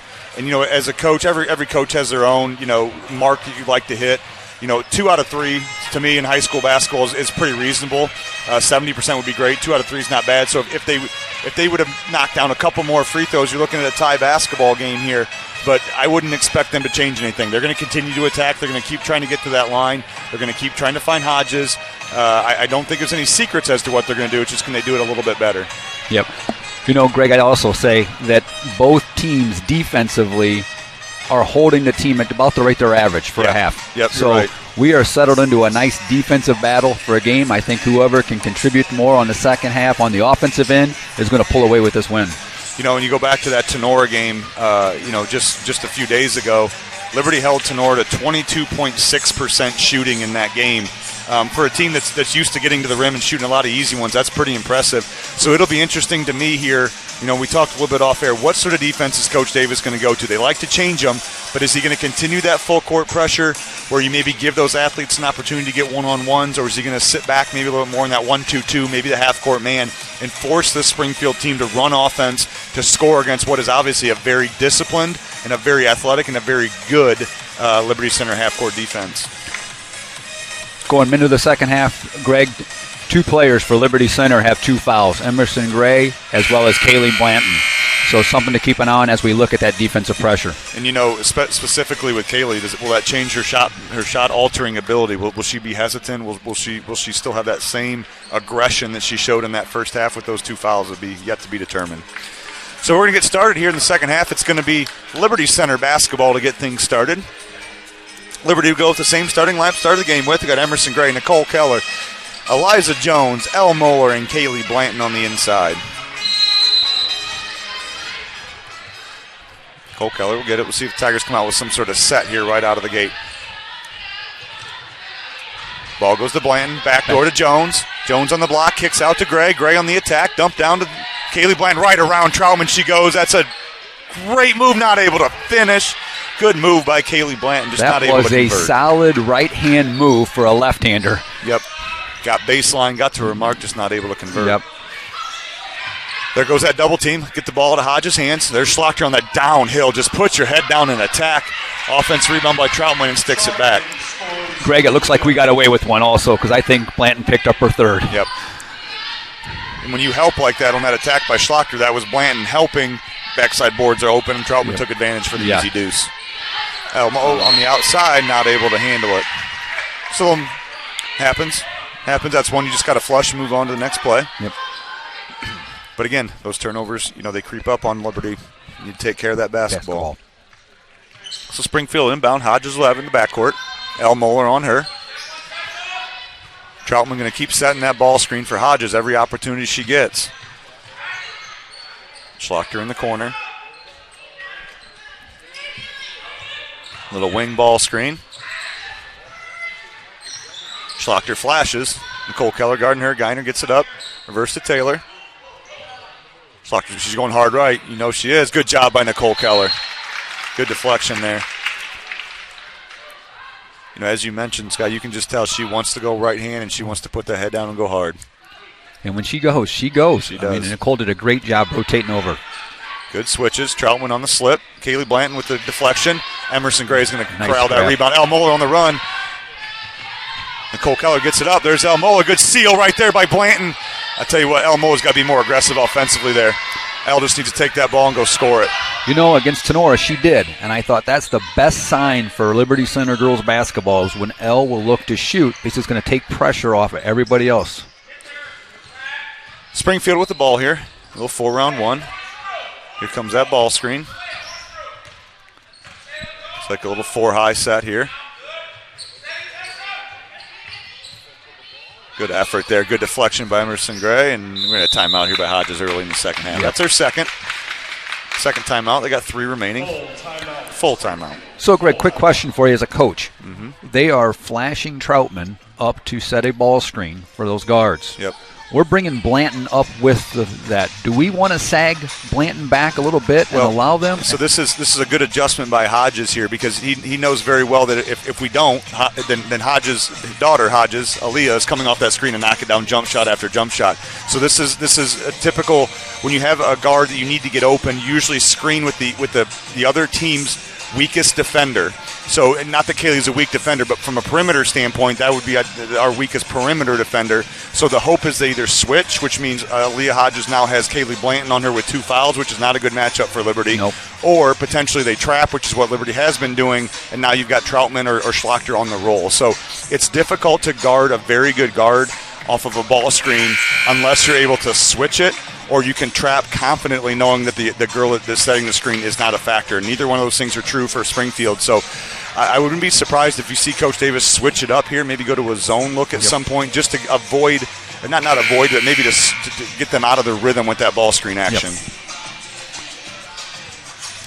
So Springfield inbounds from the sidelines here. Hodges gets it up top to Taylor. There's a ball screen for Taylor this time. Back up top to Hodges. Al Muller, no. Good job by Nicole. Ran her off her line. That's not a stat what Nicole Keller just did, but it matters. She ran her off the line, forced her to take that sidestep dribble. Not quite as smooth when you're taking that dribble.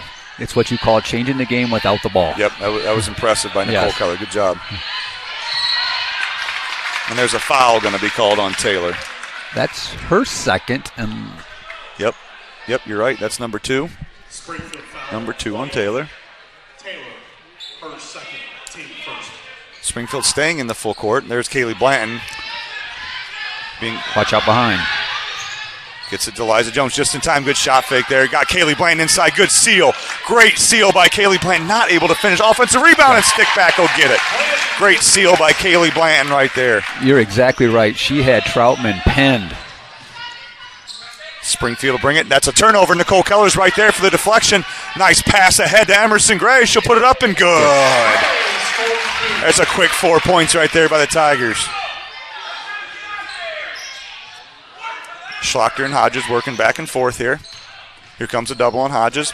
Up to Schlachter. Here comes that attack. Good job by El Muller getting back in front. Yeah. And Springfield will reset. Here comes that ball screen we talked about, Scott. And there's that double team. Good job, Nicole Keller on the rotation. Got to communicate here. Good attack by Taylor. Not going to get the call. Emerson Gray's going to go. And we got numbers going the other way. Here comes Emerson Gray in a 4-on-1. Dump down to El Muller. Up. Good. Liberty Center getting this game to our pace here. Ball to Taylor. Deflected by Emerson Gray. Back to Schlachter. She'll bring it up the floor.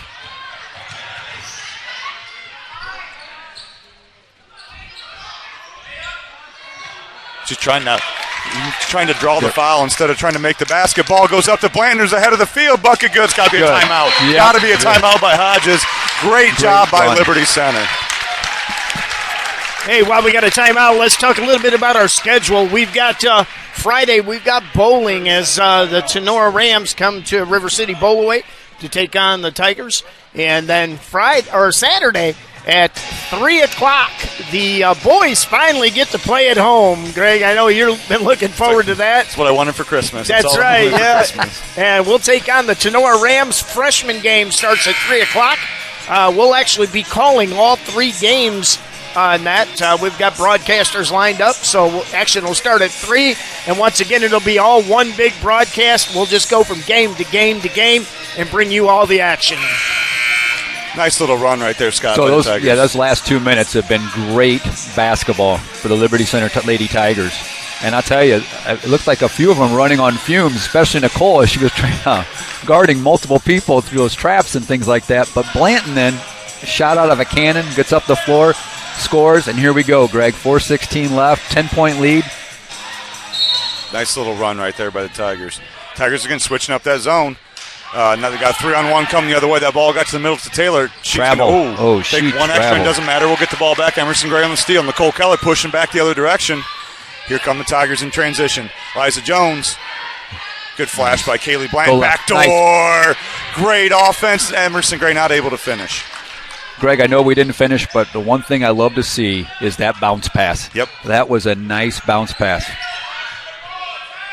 Here comes Geiner. She's going to attack Kaylee Blanton straight up, swatted out of bounds. Nice job. The one thing I've noticed here in the second half, Scott, about Springfield is I felt like in the first half they attacked to score. It looked like Schlochter and even Greiner right there looked like they're attacked to get fouled. They're trying to draw the foul, and good job by the refs here of awarding verticality when our girls are going straight up and not bailing them out by calling a foul, and they're just not getting to the line as often. I'm writing that word down, verticality. Verticality, when the defense is allowed to go straight up all the way to the ceiling. It's the official's favorite word. It's a coach's favorite word every time they call a foul on one of your post players. On the inside, Geiner gets the offensive rebound. Nice block by Gurk. Blocked again. Tell you what, Gherkin and Blanton inside impacting every shot. So 3:38 to go here. Tigers up 10. Important 3 minutes of action here. That is a mistake on leaving Hodges open. She misses it. Offensive rebound by Troutman. She's going to miss it. Emerson Gherkin clears. We're halfway through this third quarter, but that was the first time she ever got her. Hit it. Just short. Go ahead. She got her feet underneath her. So the defensive pressure on Hodges has been really, really good. Yep. Yeah, outside of that look she took from real deep early in the first half, hadn't got a clean look really since. Been doing a good job running her off that line. Another turnover here by Springfield. Quickly to the table goes Taylor. 20, Kalea Taylor returns. Molly Perry will check in for the Tigers. Second of the game for the Tigers, 11, Molly Perry. So Tigers now with their second line change in here. So got Emerson Gray and then the four other seniors. Gracie Miller, Molly Perry, Bea Barrett, and Emerson Gherkin. There's that dump down. That's Bea Barrett operating on that baseline. Not going to go. Good rebound there by Troutman.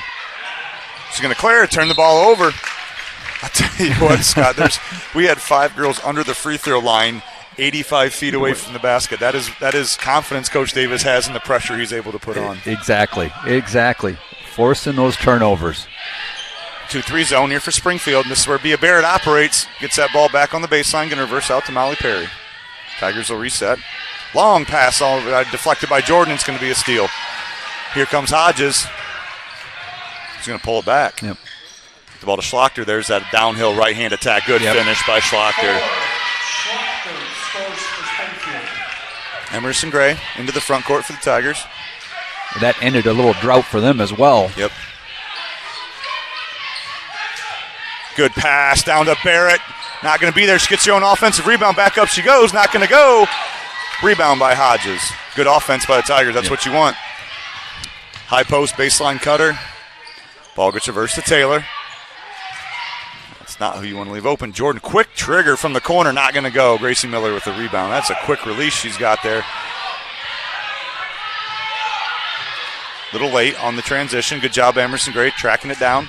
Emmy Gray on the attack on baseline, gets to 2 feet. Nice jump stop in the bucket. Jump before the defense was there. Nice jump stop.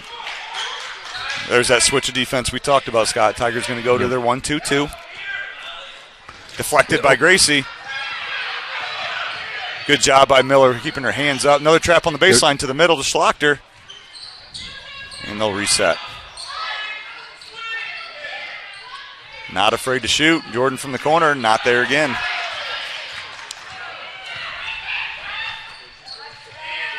Emerson Gray in the front court. Tigers getting their 2-3 zone offense. Bea Barrett with a nice flash to the high post. Not going to be there. Barrett again got there. Dribbles through. I'm going to call a foul on the floor. Yep. I'm telling you, in a non-traditional way, you think about a zone, you think about your best offensive players being shooters that shoot them out of the zone. Bea Barrett can shoot, but her movement and activity on that baseline flashing high post, she has a knack for finding the opening. That is a lot of pressure you put on the defense when you come from behind like that and flash into the high post and flash on the baseline. She is a zone buster. One of the things I think we're doing extremely well is exactly what you're saying, but we're getting him the ball in a good spot. Yeah, you're right. We're seeing what the action's happening. Yeah, you're exactly right. Again, there's Barrett on that flash. Ball gets deflected away. Here comes Taylor going the other direction. Crossover at the free throw line. She's going to put it up and draw the foul. Foul will be on Gracie Miller. Her first, I believe. Yep. Just the first foul here of this third quarter. A little bit different than the second quarter, I would say. Yeah, they were bonus with 3 minutes to go in that second quarter here. First foul with 58 seconds to go. Taylor not there. There's that free throw bugaboo we talked about. It's just not there. And as a Tiger fan, it's good to see. Yeah, a lot of them off the heel here. Exactly. Not able to get it again. That'll put them at 6 for 14, I believe. That is correct.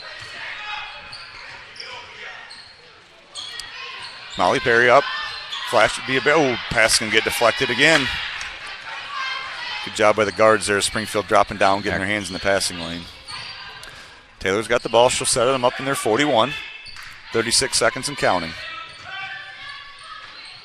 Good rotation right there by the Tigers. Nice job by Emerson Gherkin. Yep. Gracie Miller. Good rotation up top. Forces a turnover. So this is an opportunity. Well, maybe not. They're going to put some pressure on. I'm not sure you play for one here. I think you just take the first one that's going to be there. And Just an unforced turnover right there. yeah, and that's, I don't know, what we think 5 or 6 got unforced ones. I mean, we forced with some pressure, which is bound to happen against a team like Springfield. Yep. But, boy, just those unforced ones are the ones that kind of make them add up quickly. Elmola will check back in. I actually thought she was going to be checking in for Emerson, give her a break for the minute and 27 seconds. Ball gets entered. Back to Hodges. El Moeller on her. Good job by El Moeller. Good crossover there by Hodges. Kicks it out to Geiner. She has trouble with the pass. Back to Hodges. Looks like they're going to play for one here maybe. Comes that ball screen action that we talked about. Got to rotate. Good job by Gracie. Ball goes to the corner to Jordan. She's going to quick trigger 3 off the backboard. No good. Barrett with the rebound. Gracie Miller going to let one go. 3-quarter court. Just off the mark right. So that, after 3, the Tigers are going to take a 35-25 lead into the fourth quarter. Hey, and once again, I want to thank our sponsors. They make these possible. KK Collision, the leader in the automotive repair industry, been servicing Northwest Ohio and Liberty Center for 27 years. Meyer Badenhop Insurance. Since 1933, Northwest Ohio has been the home of the Meyer Badenhop Insurance Agency. STN Design, your home for custom screen printing and embroidery. Affinity IT, cyber security management, and managed services for all your company's demanding computer needs. 3-chord, sign it, sew it, screen it, promote it. Davis Farm Services, a family-owned agronomy business serving Northwest Ohio for 50 years right here in Liberty Center. Swanton Welding, been providing their customers the highest quality metal fabrication needs since 1956. Pam and Dick Leatherman, Pisanello's Pizza, that family restaurant serving delicious pizza subs, wings, and salads right downtown Liberty Center. The Gerald Grain Center is the farmer-owned cooperative with 9 locations, one in downtown Liberty Center here. Holgate Metal Fab with 14,000 feet of fabrication area. Holgate Metal Fab is the shop that you can count on. And finally, Sattler Meats, from our farm to your table, 734 South Perry Street in Napoleon. So, Scott, as we go into the fourth quarter here, Coach Davis can talk about finishing and what that's going to mean for the Lady Tigers here is you're going to need to limit turnovers, make free throws, and maybe most importantly, in the defensive end, you need to execute the scouting report. Yep. And right there, right away, they get a turnover. They're going to turn it into 2 points on the other end. El Moeller. Okay. Just hang on the ball. Hang on the ball. Go grab it. Go grab it. Go grab it. Get the 2 feet. Good. So when we talk about finishing in the fourth quarter with a 10-point lead, you want to limit your turnovers. You want your possessions to end in shots. And you can talk about good shots and that, but you want them to end in shots. You want to make your free throws. And then, as I mentioned, the scouting report, you need to make someone other than Hodges and Taylor beat you here. If Geiner hits a jump shot, fine. Don't let Hodges go off in this fourth quarter. And those are 3 things Tigers do. I think they're going to have to do to finish this basketball game. Ball gets reversed over to Moeller. 2-3 zone here for Springfield on the backside. Looking for Barrett. That was the right read. Pass just a little high. Yep, a little high. Nicole Keller is good at seeing the floor. She is. She has very good vision up there. Tigers in there 1-2-2. Ball reversed to Hodges. They're going to trap that right there. The volleyball line. Good job by El Moeller. She got it. Yes, she did. El got it. We'll take that jump ball, Tiger ball. Good job by El. So, again, a lot of action, but not a lot of result here. We're going to stick to that 10-point lead 43 seconds in. We said it was going to be a defensive game, and we have it. 2-3 zone, and those guards are very, very high right now for Springfield. Something's going to have to give on the baseline here for Bea Barrett or for Kaylee Blanton. Something's going to come open here before too long. Just got to be patient. Kaylee Blanton on the deck, gets it out. Good timeout by Coach Davis. So, the one thing about a 2-3 zone when you're down 10 points, the Tigers can be extremely selective in when they decide to throw that ball in there. You can see those guards extending, and what you really want to do, Scott, is those two bottom forwards, when they start coming up the floor to help the guards, that's when you start looking inside to Bea Barrett and Kaylee Blanton. I know as a coach, you're constantly saying patience, but as a player, I know it's hard to do. But I can tell you, just as you said, if we have some patience on the offensive end, Troutman is getting tired. She's getting late rotating over. We're going to be able to hit it in there, and we're going to get an easy basket. Yep. It's coming, but the patience has to be there. And you watch those two guards up top. Hodges is one of those guards. She's doing a lot of running around to pressure the ball in that 2-3 zone to try to keep those forwards down. That's gonna wear on her if she has to do that for an entire fourth quarter. So it'll be interesting to see. Looks like they're going to stick with it here, that 2-3 zone. Muller will enter. Ball goes into Keller, not going to be there. Kaylee Blanton on the boards, not going to get it. Travel. Here comes Springfield, and she's going to travel. Again, got her in that left hand. They say, get her over left, we're okay. Yep. All right, now, if you're White right here, you're Liberty, this is where you want to make them work. Okay, they're going to switch it up here. They're going to go to a little 3-2 or maybe a little 1-2-2 action. Oh, don't catch the ball there, but okay. Little 1-2-2 action here. Changing the look, putting the guard up top. Tigers now being patient. There's Blanton. There's a dive to Keller, and there's a foul on Taylor. Greg, that is her third. Okay, so 3 on Taylor and 3 on Springfield. Blue Devil foul on 20, Taylor. Excuse me, 2 on Springfield. Yep, sorry. Back to the 2-3 zone. There's Liza Jones in the corner for 3. Not going to be there. Nicole Keller battles for the board. Kaylee Blanton saves. Just goes out of bounds. Nicole Keller and Schlachter get tangled up there on that offensive rebound.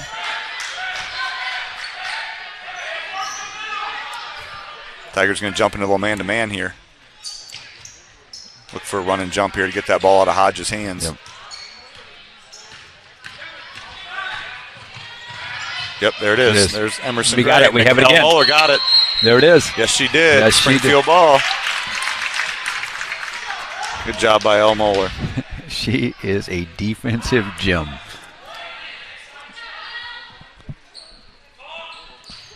Springfield take it out. Liberty staying in their man-to-man. Nice talk on that as well. Good attack by Hodges. Kicks out to Taylor. Taylor back to Hodges. Good job by Liza Jones closing out tight. Schlachter to Taylor in the corner. She's going to let one fly for 3. Not going to be there. Oh. And we're going to get a foul on the shot. Yep. On El Muller. I believe it's when she checked her out. Okay. So she wasn't down. So they're going to have a discussion here on the shot or on the floor after the shot. That's going to be the question. Yep, he's going to call it on the floor after the shot. So no free throws. Be what equates to a loose ball foul, essentially. Take it out the 28-foot mark. After the shot on 2, Muller, her second, team first. 2 on L. Into Taylor, back to Schlachter. Schlachter gets back to that right, yep. See how quick she gets it to that right hand? Well, field goal left, but I'm going to get to that right. And Mark, to go back to what we said earlier, that is not verticality, what Kaylee Blanton just did. When she, not verticality. When you come down like that, that was forcicality. Yes. Or gravity. Not verticality. That'll be 3 on Blanton. 3 on Kaylee. 2 on Liberty. 6-minute mark. Springfield goes back to the line. Got it. Schlachter knocks one down. That gets that lead. That's our first points of the fourth quarter here, a minute 57 in. Cuts that lead under double digits to 9. And again, the Lady Tigers on this end of the floor, they need to get shots up. And I don't mean that quickly. They just need to stop turning it over and take good shots when they're available. Schlachter gets them both. Got to limit these turnovers, get quality shots when they present themselves here. Nice and patient. Schlachter dives in, not going to get it. Emerson Gray on the attack. Good job getting to 2 feet. Gets to El Muller. El Muller reverse to Nicole. Liza Jones in the corner. Give me one. Not going to be there. Rebound, Emerson Gray. Good job pivoting. Go get it. Good job. Oh. Offensive rebound. Need to reset. Nicole Keller skips it over to Emerson Gray. Baseline jumper from 15. Nice. Emerson Gray quiets that down a little bit. Gets a big bucket there for the Tigers. First one in the fourth quarter. Just when you needed it. Yep. She comes through. Here comes that run and jump on Hodges. They're going to get that trap right on the sideline here. Step through. Good job by Liza Jones. The Springfield ball. Coach Hodges is upset with his girls. Yep. He is not happy, and I believe it's just they're not moving without the ball. They're leaving them out. That trap, they're leaving them out on an island, aren't they? They're exhausted. Yep. Yeah, she just went to the bench and just is gasping. So the reset here. Schlachter on that right side with Taylor. Nice little crossover there by Taylor. Gets it up. Not going to go. Kaylee Blanton with the rebound. Here comes Nicole Keller. Skip across to Elle Moeller. Elle's going to get it up to Emmy Gray. They're going to reset. 2-3 zone here, so they're back to this 2-3. See if those forwards will come up. So there's the flash down. No, that wasn't it. It wasn't there. Nice catch at the elbow, but we didn't need to throw it inside. Yep. Kick it back out, reset, and live to fight another day. When you watch that zone, Schlachter's side of the zone is very high. She's being very aggressive. The Jordan girl, number 2, she's staying down. Good job by Emerson Gray here on the deflection. Attack that. She's going to attack that, try to get to the free throw line. Doesn't, but she's going to get the bucket to go. Nice job by Emerson Gray. That was a nice take. A real good take. Nice and strong. Good finish. And again, go back to that body control. Good body control there. Taylor's got it. She'll get up to Hodges. Hodges will get it one more to the corner, deflected by Liberty. Not deflected by Liberty. Over the top it goes for another turnover. Yep. Good substitution here. Getting Bea Barrett back to the game where she can operate in that zone on that baseline. Like I said, she's a zone buster in her own right just because of her movement. Oh. Dangerous pass that there. Was a dangerous pass, exactly. Comes Nicole Keller on the attack. Barrett's going to try one for 3. Yes, sir! Bea Barrett. Instant offense. The zone buster. I'm telling you, for multiple reasons. Gets the Tigers up to a 15-point lead just like that. You said it was a great substitution, and there it was, and now we have another timeout. Timeout Hodges for Springfield. So Tigers, 4-minute mark, halfway through the fourth quarter here. They got a 15-point lead. And you have to imagine at this point that Springfield's going to go to some sort of change of pace defense here. Maybe not a full sellout into the pressure, but if you remember back to the end of the first, beginning of the second quarter, I would anticipate something along those lines where you just have almost a 4 or 5 girl wave coming at you trying to get deflections, and they're giving up layups on the backside if it happens. I agree with you, Greg. The question I have about it is, do they have enough gas in the tank to be able to pull it off? We'll find out. All right, hey, a couple quick things while we got a full timeout. Once again, we'll have bowling starting at 4 p.m. as Tenora comes to River City Bowlaway to take on our Tigers, and Karen Savage and David Barrett's on the call for that. And then the boys finally get a home game, and Tenora will come to town. Freshman, JV, and varsity tip-off at 3 o'clock. And then on our schedule, we do have that Liberty will be playing in the Jingle Bell Jam, but we are not going to be covering that. We actually are going to be covering the Meyer Badenhop Showcase, where Liberty Center, Holgate, Napoleon, and Ayersville will play in a tournament over at Holgate. We'll cover that. Check our schedule for updates. So at the 4-minute mark here, Coach Hodges, I'm sure, just talked about let's get to single digits here, probably by about the 2-minute mark, give or take. That gives yourself a shot at it. Coach Davis talking about exactly what we talked about before. Good attack there by Taylor. That was a rule. Gets the ball back. Out top to Hodges. Now, no threes here. No threes. Good move there by Schlachter. Not going to get it to go. Blanton with the rebound. Nice job, Elmore Corrals. A good job by Caleb Blanton getting her hands on it. There goes Emerson Gray. She gets the ball up. Bounce pass down to Blanton. Good transition offense. Nice transition. Nice job. That's a 17-point lead now for the Tigers here with 3:20 to go. You know, Here Greg, comes that ball screen. Their last shot was not a, I guess, textbook form shot. They're just throwing it up there, I think, hoping it's going to go in. Blanton with another block. They are definitely tired. There goes El Moeller, another run out for the Tigers. Moeller, El needs to be more selfish on the offensive end. Yes. I said it last game against Tenora. El needs to be more selfish on that possession right there. That's a layup for El. Exactly. Tigers will retain possession, though. 2:58 to go, 17-point lead for the Lady Tigers. Springfield going to match up here. Ball entered to Keller. Keller down to Blanton. Great steal again by Kaylee Blanton. Not able to finish it. Bea Barrett on the offensive rebound. Great job. They'll reset here with some patience. Bea Barrett on the flash. Great attack. Get it up and in. Bea Barrett again. Bea has had a wonderful game offensively and defensively. Bringing energy. 9 points on the game, but a big 9 points. Seems like every time that we need a big one, we need something to go our way, it's Bea Barrett there to do it.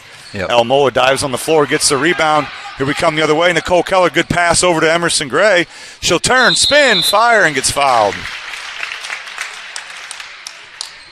So that's a 19-point lead with 2:17 to go here, Scott. And exactly from that 35-26 score, Liberty goes on an 11-1 run to put this thing, in theory, out of reach here. Exactly.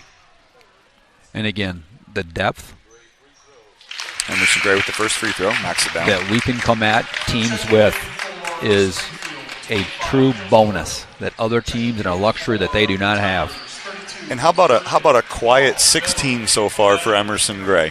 I mean, it's not like she's gone through these spurts where she's knocking down shot after shot, but she's got 16. Make that 17 points here for the Lady Tigers. 21-point lead with 2:17 to go. Emerson Gray will take a seat along with Kaylee Blanton, Nicole Keller, and Elle Moeller. Greg, and I don't have the official stat, but she has logged a ton of minutes tonight.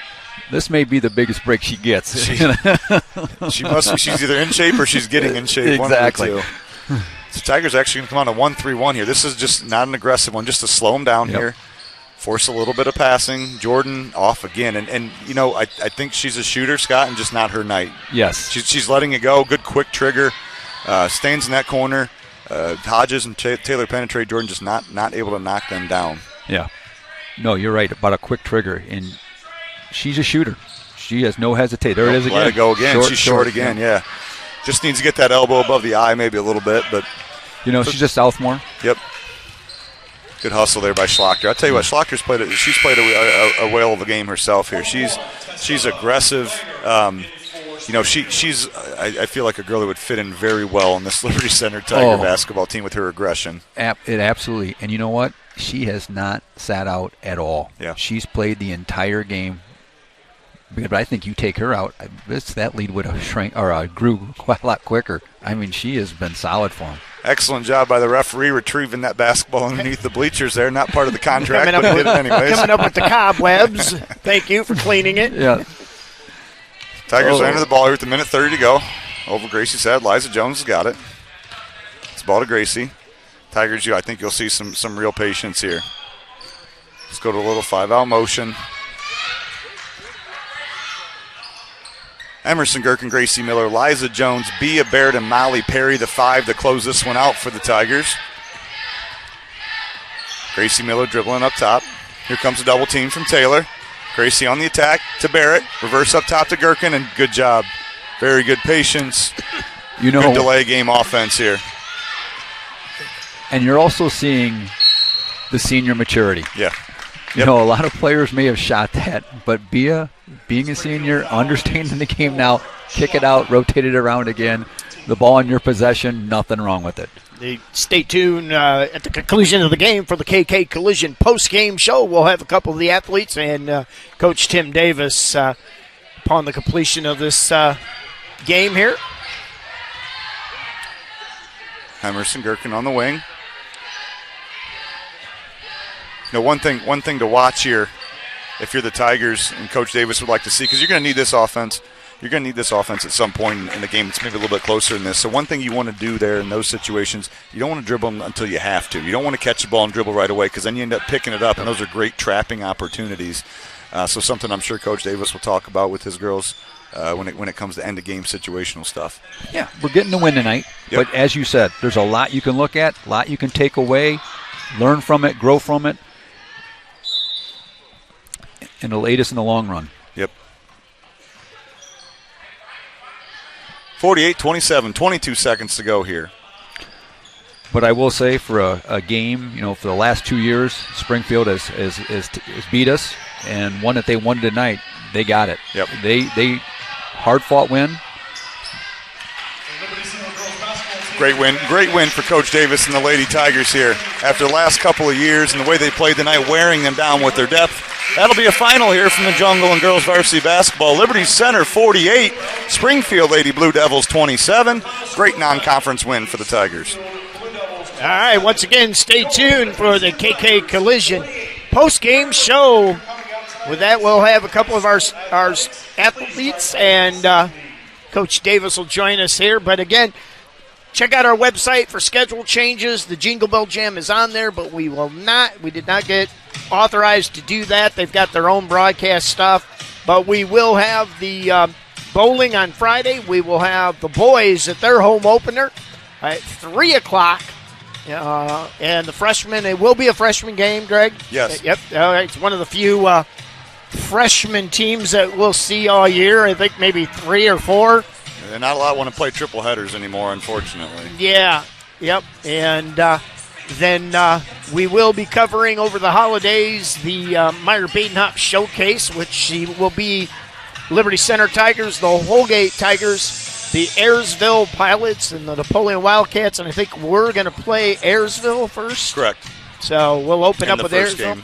That'll be 6 o'clock.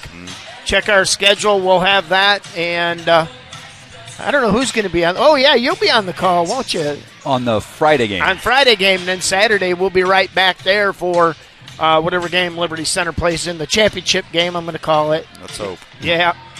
So, guys, I think one of the things that you guys talked about pregame and we talked about on and off air is this was a game that these seniors, the minute they left the gym at Springfield last year, circle on that, and I think they proved something themselves tonight. And I think as from a coaching perspective, we often give the coach speak of they all matter the same. Sometimes they matter a little bit more, and that going into a game. And I think, as you look at both halves of this game, Scott, and first half was a game of runs here and there, and Liberty did a great job to finish that first half. But the second half, how about a 23-6 score for the Lady Tigers? So you talk about that depth wearing a team down, and you could tell when we went on that run to stretch it from I think it was 4 or 6 to 12 or 14. We were beating not one girl, not Elle Moeller and her sprint speed beating girls down the floor. There were 3 girls beating Springfield down the floor in transition after a rebound. And that tells me that those 9 girls, that depth that Coach Davis is able to bring to the table, experienced depth he's able to bring to the table, boy, it's tough to beat, even for a school as athletic and as experienced as Springfield. Yeah, it's a double combination. You said it, experience and depth. Yep. It's a luxury. One thing we did talk to, Greg, at halftime, 12 free throws at half. They only shot 2 in the second half. Yeah, that's and credit to our girls and Coach Davis' adjustment, or maybe they adjusted on their own, of exactly what we talked about. Verticality, getting your hands in the air, making sure they score over you and around you, not through you. And I think you saw Springfield there trying to draw fouls, and our girls weren't giving in. Kaylee Blanton played the whole second half, and I think she might have ended up with just 1 more foul, right? She finished with 3. Yep. Just 1. I mean, that's for her to – and I don't think she changed the way she played. She was still altering shots, and she was still being aggressive and rebounding. She just got a little smarter about it and a little bit more patient with the way she was trying to block shots, and a good job there in that second half by all the girls. Well, Greg, I think you made a great point was, Springfield changed the way they were driving, and they were driving for the foul, not for the score. Yeah. And I think that again, with that, then Liberty Center making that smart adjustment of saying, don't lean in, go up. Yeah. And that was a bad combination there for Springfield. And Springfield's they're going to win a lot of games. I mean that's a team that the Hodges girl and Taylor and Schlachter and Troutman. That's a group that you get one more piece. Maybe it's Jordan, the sophomore, maybe the young sophomore. Get her through Christmas break and the New Year, and you kind of get over that sophomore. You become a junior. Maybe it's her, but they're just about one piece away there from being a very, very interesting non-conference opponent, or even a conference opponent in the NLL for some of those schools because of Hodges and her experience. Agreed. I don't have their schedule here in front of me, but I know they played the gauntlet, I think, at the front of it. Yep. So yep. they've got the experience now. As you said, after the first of the year, the sophomore is now a junior, and the juniors are now a senior. And if they settle down and play, I think the way Coach Hodges wants them to play, I think they're going to be all right. Yep. They'll be all right. And we look at our girls in this game, and every time I watch them, I'm continually impressed with with which girl stands out in what particular game and for what reasons, and it's not always the same, and it's not always for the same reasons. You have different girls that shine and star and do this and that, and that's just so impressive to me to go into a game and for a scouting report for the other team, it has to be a nightmare. I mean, you put Emerson Gray probably at the top of it because of her experience and all that, but after that, what do you do? I mean, girl number 2 and girl number 9 are equally as impactful on a given night. Yeah. Before the girls get up here, Greg, just a quick question. Hodges shot that second three-pointer, made it. I don't think she made another one the rest of the night. I'm not sure she scored the rest of the night, to be I think honest you're with right. you. Yep. I think you're right.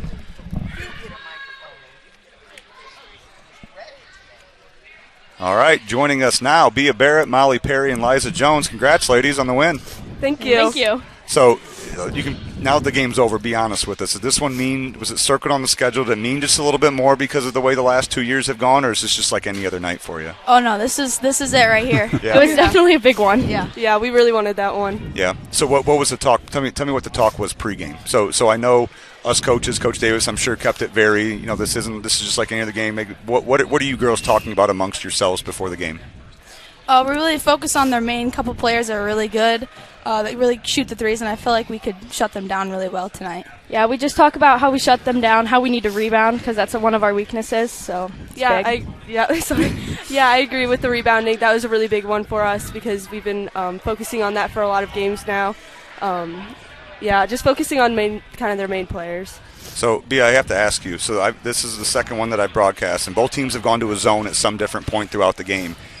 You seem to have a knack for playing against a zone for some reason. I don't know if it's natural instinct, it's because your IQ is so high, you're a student of the game, whatever that is. I watch you operate on that baseline into that high post and the way you pass the ball and move. Talk to me about that, and how does it come naturally to you? Like, how do you get to that point of being that good against zone? Because it's not easy to do. Yeah, ever since middle school, we've ran kind of where we run that baseline, and I've really focused on finding the holes in the defense. There's holes everywhere in a zone, so I'm able to cut to those open places and then open up to the basket, and a lot of time I'll find the big girl, or I can go do a move myself. So a big thing has been finding those holes in that defense. Gotcha. So Molly and Liza, talk to me, you guys. You guys are two of the better shooters on the team, if not the two best shooters on the team. So when you hear zone in the scouting report, your eyes light up like, all right, I'm about to. I can just stand there for a little bit. Emmy gets to do her thing and then kick it to me and I shoot. Or like what? I mean, what are your thoughts when you hear zone on that scouting report from Coach Davis? Definitely thinking Emmy Gherkin likes to kick it out on the zone. She sees the girls coming into her, and she knows that we're open on the 3-point line and looking for that ball. So just knowing she'll kick it out to us. Yeah, it's always really nice to hear when other teams do zone because we always, get to shift around and do an inside-out kind of movement that we really like to do. Yeah. Girls, congratulations on a big win. Obviously came out fast. You guys got a good lead. All of a sudden, Springfield kind of settled down, took the lead. What was the talk at the end of the first quarter at the huddle? I know it was toughness. I Yeah. know Coach Jada was like, you guys need to be tough in there. They're tougher than you right now. They are scrappier than us. And then I think we came out in the second half and we definitely turned it up a notch and going on the ground for balls, getting more rebounds. So I think that's what helped us a lot. So we talked about this right before halftime, and obviously all three of you played a great game. But Bea, I'll tell you, there was a point in that game, second quarter, it could have went south real quick. Emerson Gray picks up her second foul. You come in, and all of a sudden, bam, we had that lead. So great energy, great leadership. Congratulations to all three of you. Thank you. Thank you.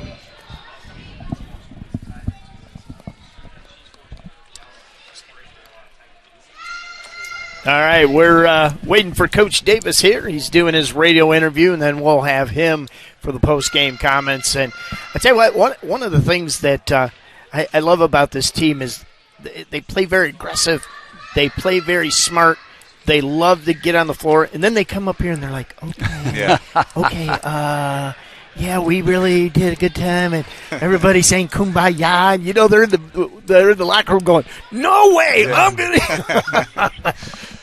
Yeah, I mean, you watch the way that this group plays, and I don't think any word could sum it up more than unselfish. And sometimes I think to a fault they're unselfish. We talked about Elle Moeller, but she's not the only one. I mean, they turn down good for great consistently, and that's not easy to teach. And these are 9 seniors that you can just tell they enjoy playing basketball together, and it shows.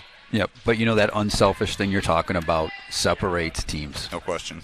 No question. I mean, when you look at the stat sheet, Coach Davis gives us the stat sheet, the team stats, and you go. I try to highlight some things that are they stand out as glaring for individuals. And this is no disrespect to any of the 9, but there's just no numbers that jump up because they're all good. Right. They're all solid. They all score. They all rebound. They all get steals. They all get deflections. They all take care of the ball. They're all percentages. I mean, everything that this team does from 1 to 9 is just above average to very good, and that is so difficult to beat because even when you play teams that are good. How often are you going to have a coach come into a game that is confidently playing 9 girls? Confidently. Teams might play 9 girls.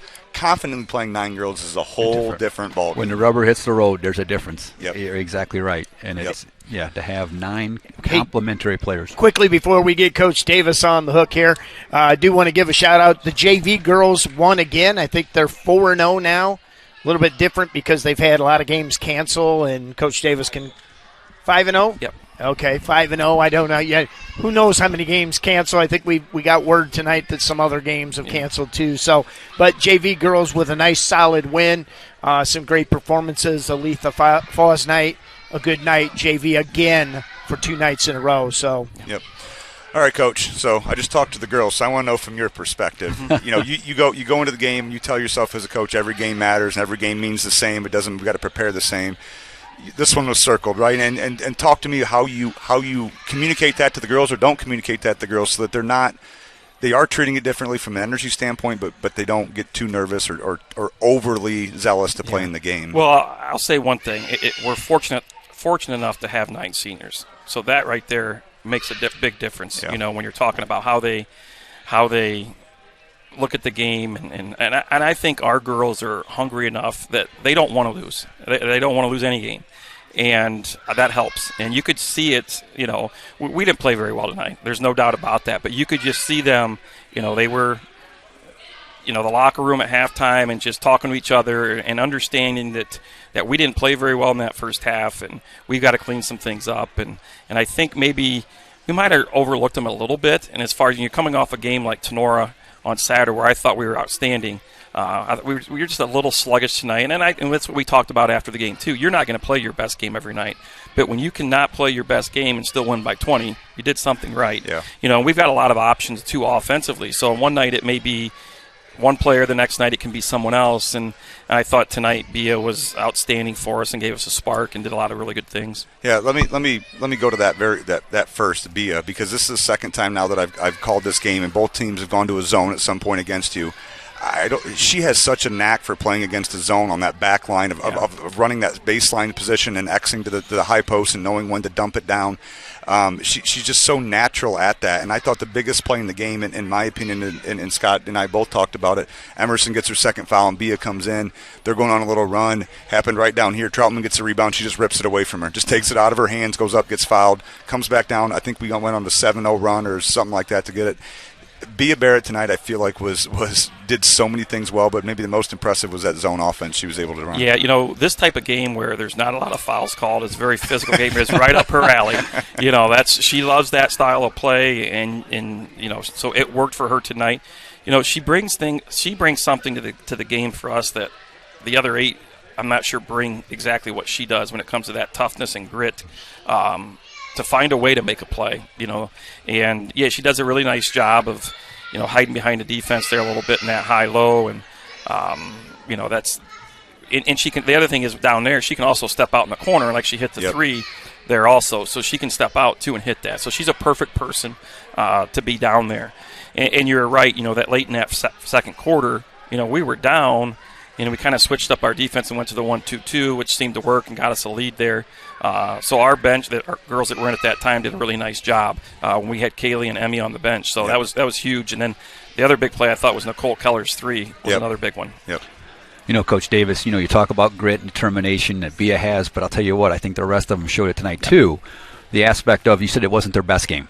Clearly that, but defensively, you can't take a break. And you were going at them with different defenses. They had their hands on their hips for most of that game, And the run that we had was proof of that. Yeah, when we got that lead at halftime, and they're playing from behind, it's struggle, and they get one basket, they cut it to a little bit, and then, we get a big basket. But our defense is, that's with the players we have. Again, we can play multiple different defenses with the athleticism and the length that we have. So, these girls, they're hungry, and they don't want to lose, and that was evident in the locker room coming out, and the communication amongst themselves is there, and it's really good to see, and having those 9 seniors makes it a lot easier as a coach.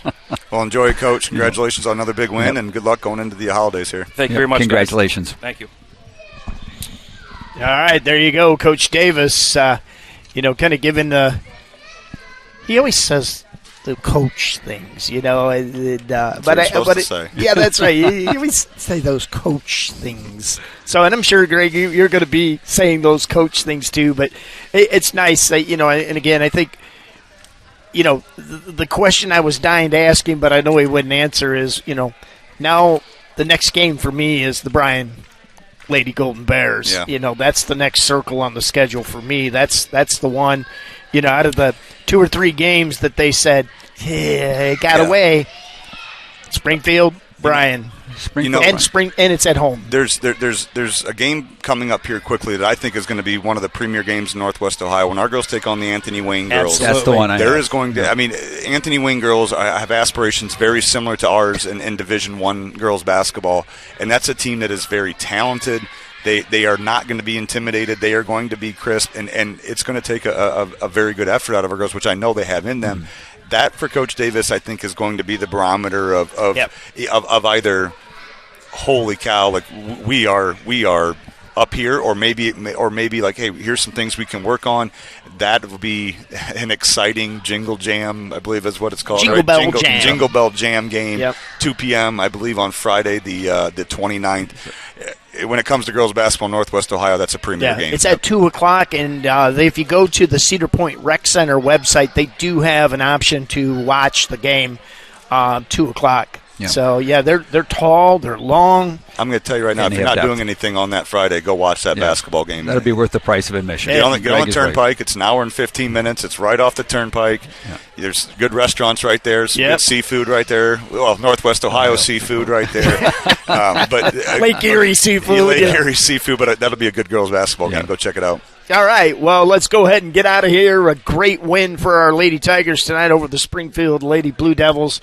And, I don't think we could ask for more. I think we were down. We came back. We played with, we didn't play the best. We figured out how to win after that.